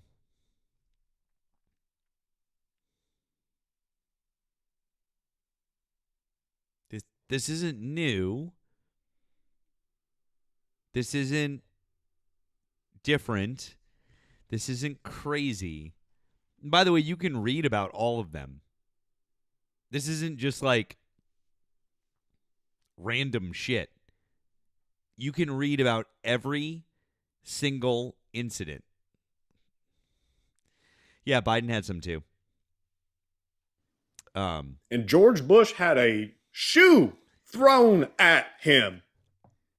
And the humanity. And in fairness, cat-like reflexes. Motherfucker dodge. Scratch that. He had two shoes. I forgot. Yeah. No, the dude did both. Bush dodged both of them. Dodge, dip, duck, dive, and dodge. He dodged it harder than war crime indictments. All of the above he did. Fuck. It was I mean, it was pretty fucking funny. I'm not gonna lie. Like, throwing a shoe at somebody was pretty fucking funny. Okay. That was fucking hilarious. But like this whole fucking thing, I fucking can't. Like, I'm not going to sit here and go fully like, hey, this is 100%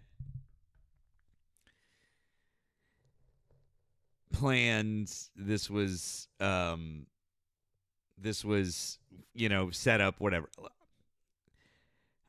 I agree. A lot of it is very suspicious. I agree the timing is wild. I agree. There's a lot of things I agree on.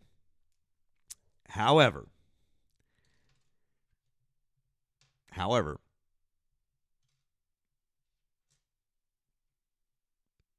just ineptitude runs really, really high in this administration and with the people that are running certain things. And quite frankly, we're seeing it across the board, the ineptitude. And so it actually would not surprise me, guys, it wouldn't surprise me that we were in a situation where this is just ineptitude and incompetence. It like sometimes the simplest explanation is the correct one. Occam's razor, it is like, it could just be that. Okay, could it also be some like crazy setup or something? I don't know, maybe, but I genuinely think that this is the end result of a lot of incompetence, just like the shit that we see from Pete Hegseth, the shit that we saw from Pam Bondi, the shit that we saw from Kristi Noem. That's what I think personally. I'm not saying that I will completely discount the idea of a setup, because I won't. But I lean more towards incompetence, me personally. That's all. That's me. That's my personal opinion.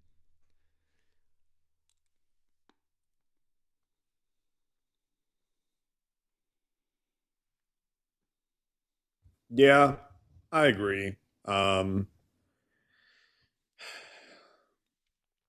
What is the shit? What is the law? It's not Murphy's law. What is it? Don't attribute to malice what can be explained with incompetence.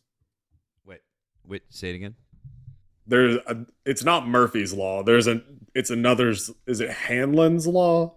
But the one where it's don't attribute to malice what can be attributed to incompetence or stupidity. Oh, that's Hanlon's. That's Hanlon's law. Is that Hanlon? Okay.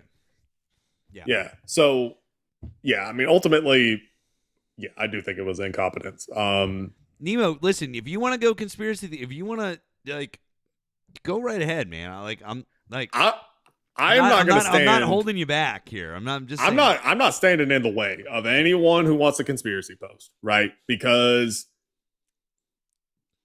the Trump supporters have made this the norm, which is that everything's a conspiracy, blah, blah, blah, blah. Okay, cool. All right.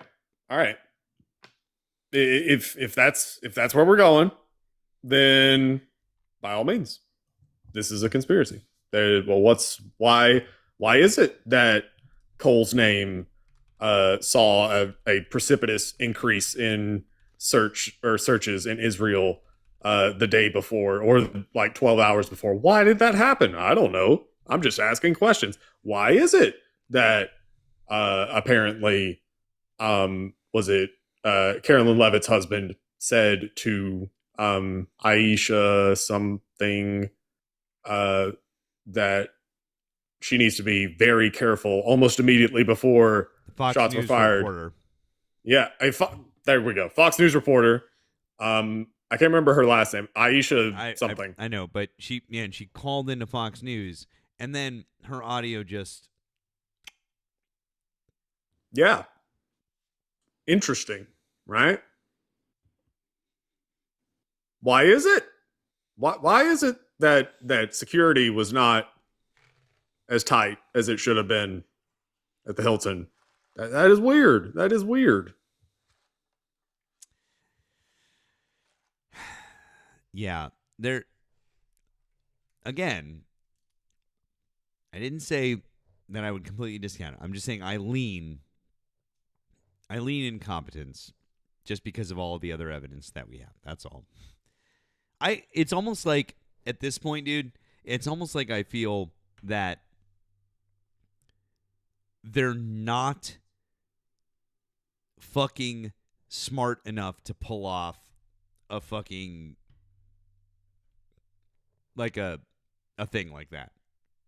What, a false flag? Oh yeah, no. I genuinely like somebody would talk.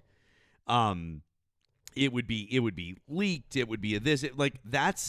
That's genuinely where I'm at with him. Like if you told me that this was the thing that like Reagan's people were doing. Oh yeah. Yeah. Okay. Bet. Like for fucking sure. Like those people, they were gonna. Yeah.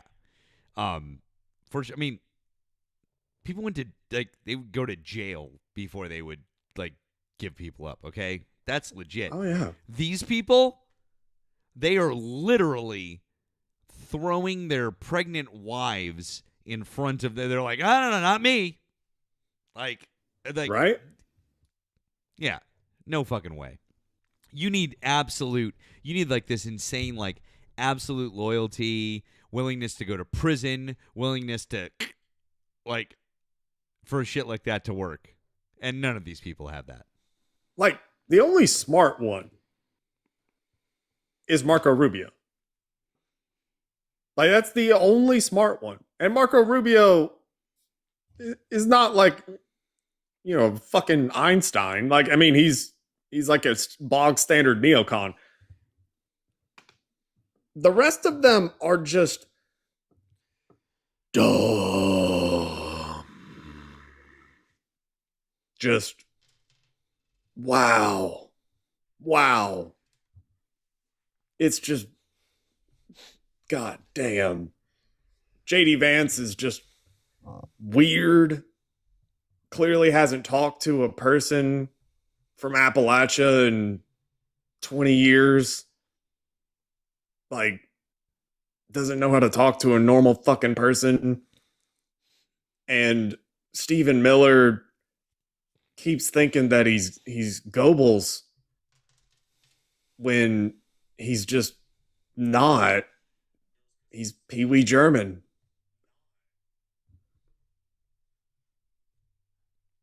He really is Pee Wee German. 1/3 Reich. Oh, damn. Hi, Dolphin. Hi, friend. God damn, dude. I can't with these people. Guys, I don't know if we're gonna get any more. I don't know if we're gonna get any more Trump supporters in. I'm gonna say that we should call it. I don't think we're gonna get any more Trump supporters. Oh.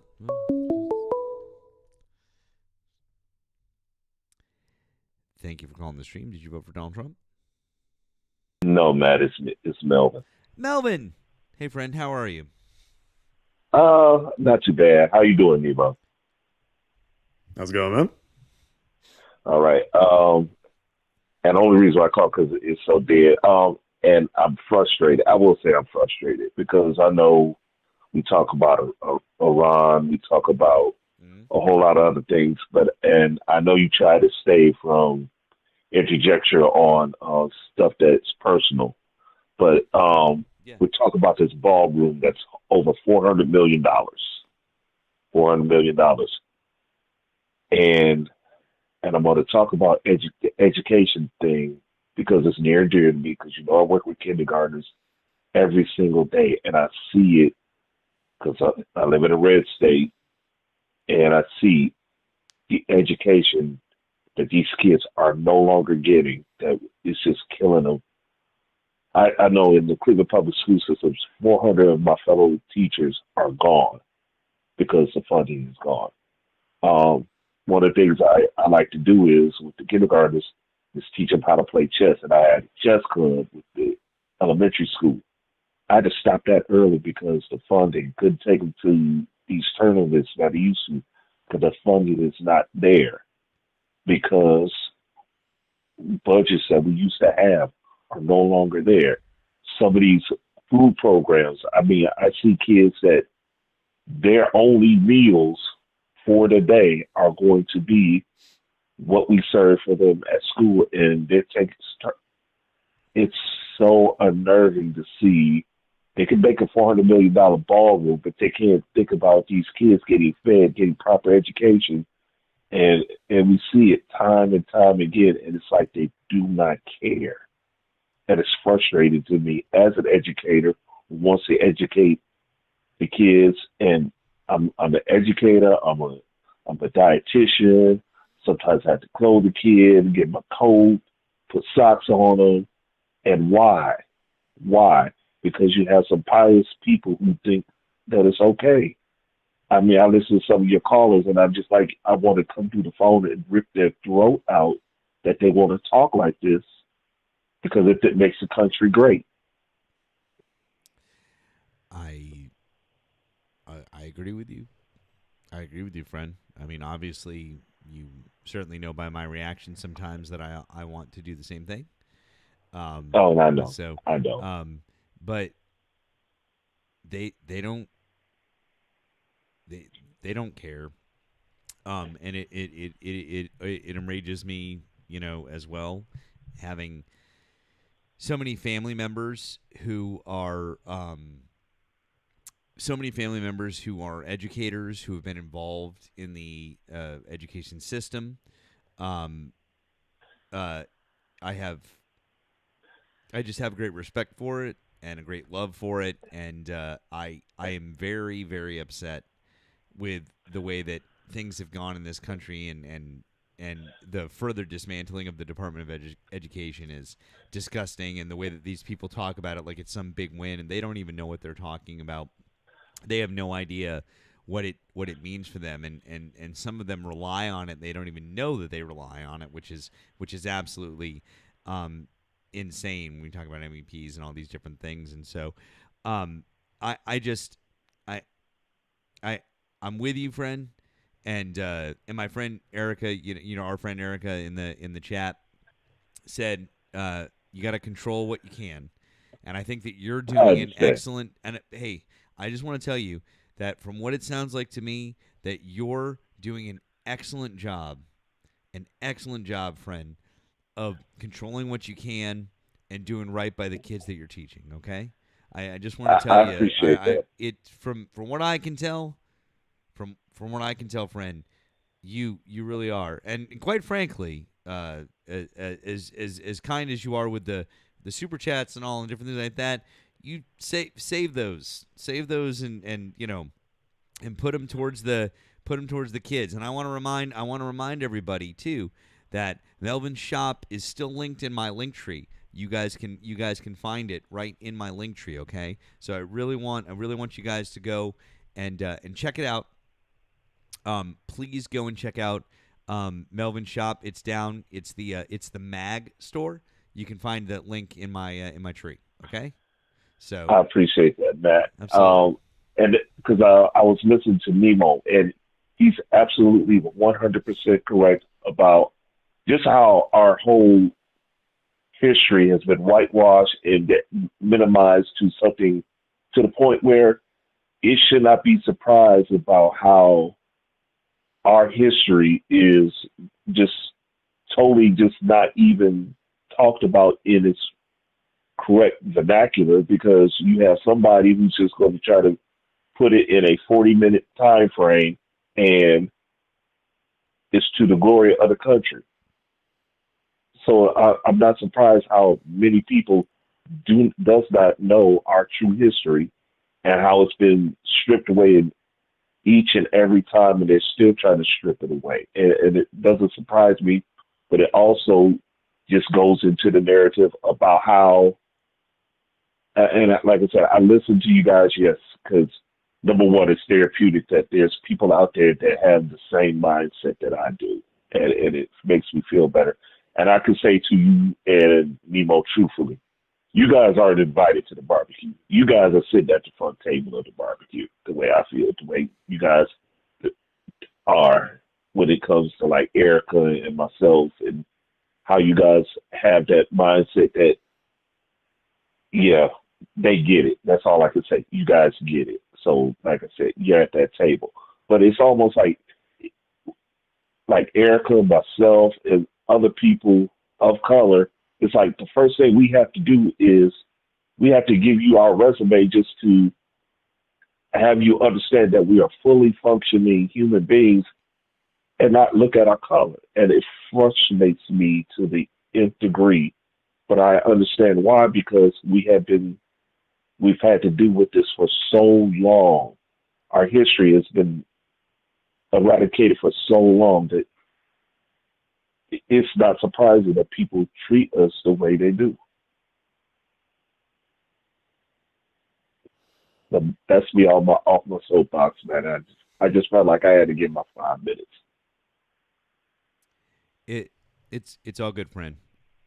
It's all good. I just really wanted to let you say what you wanted to say, because I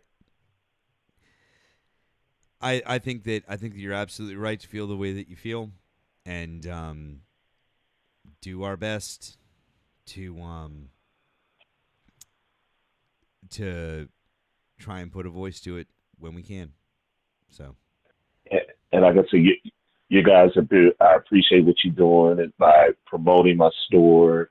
I know your promotion's not free. That's why I don't have a problem giving a few dollars here, a few dollars there, and many times as you can, yeah, just it's not just going towards me. It's going towards helping out not just my community, but any community that's nearby. We're trying to help out with just help people out, because and it's going to help out a lot more when I hear like 400 people just gone. They don't have a job. They're not educating our kids. That's 400 teachers that should be helping out tons of kids in the Cleveland Public School District. It's just like it's nothing.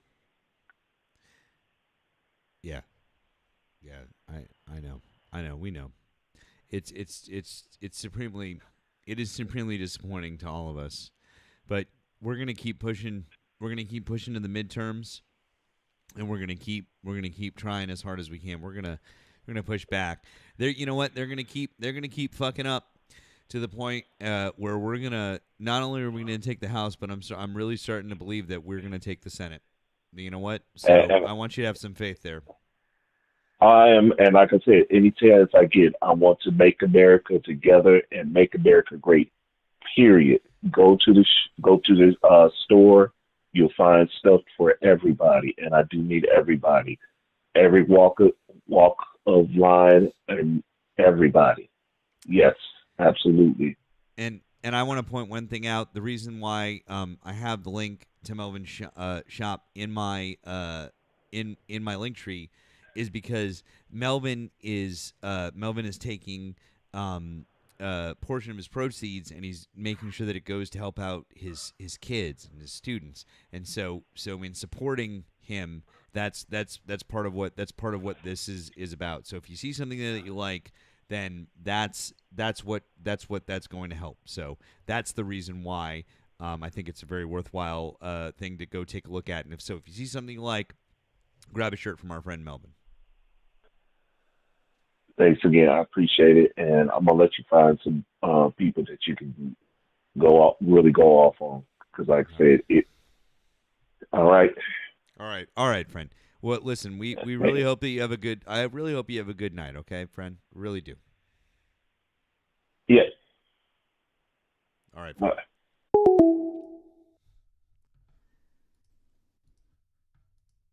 W's for Mr. Melvin. We appreciate you. Also, thank you to our friend Erika for the 5 in the Blue app. Said, I advise Mr. Melvin to stop giving out invites. You already know I'll bring you a plate. Thank you, Erika. Thank you. But I mean, that is a good point. I feel like if too many more white people get invited, there's going to be an HOA at some point at this cookout. Also, Erika, I'm not bringing a plate. I'm bringing a to-go container. You know exactly what I'm talking about, too. Okay?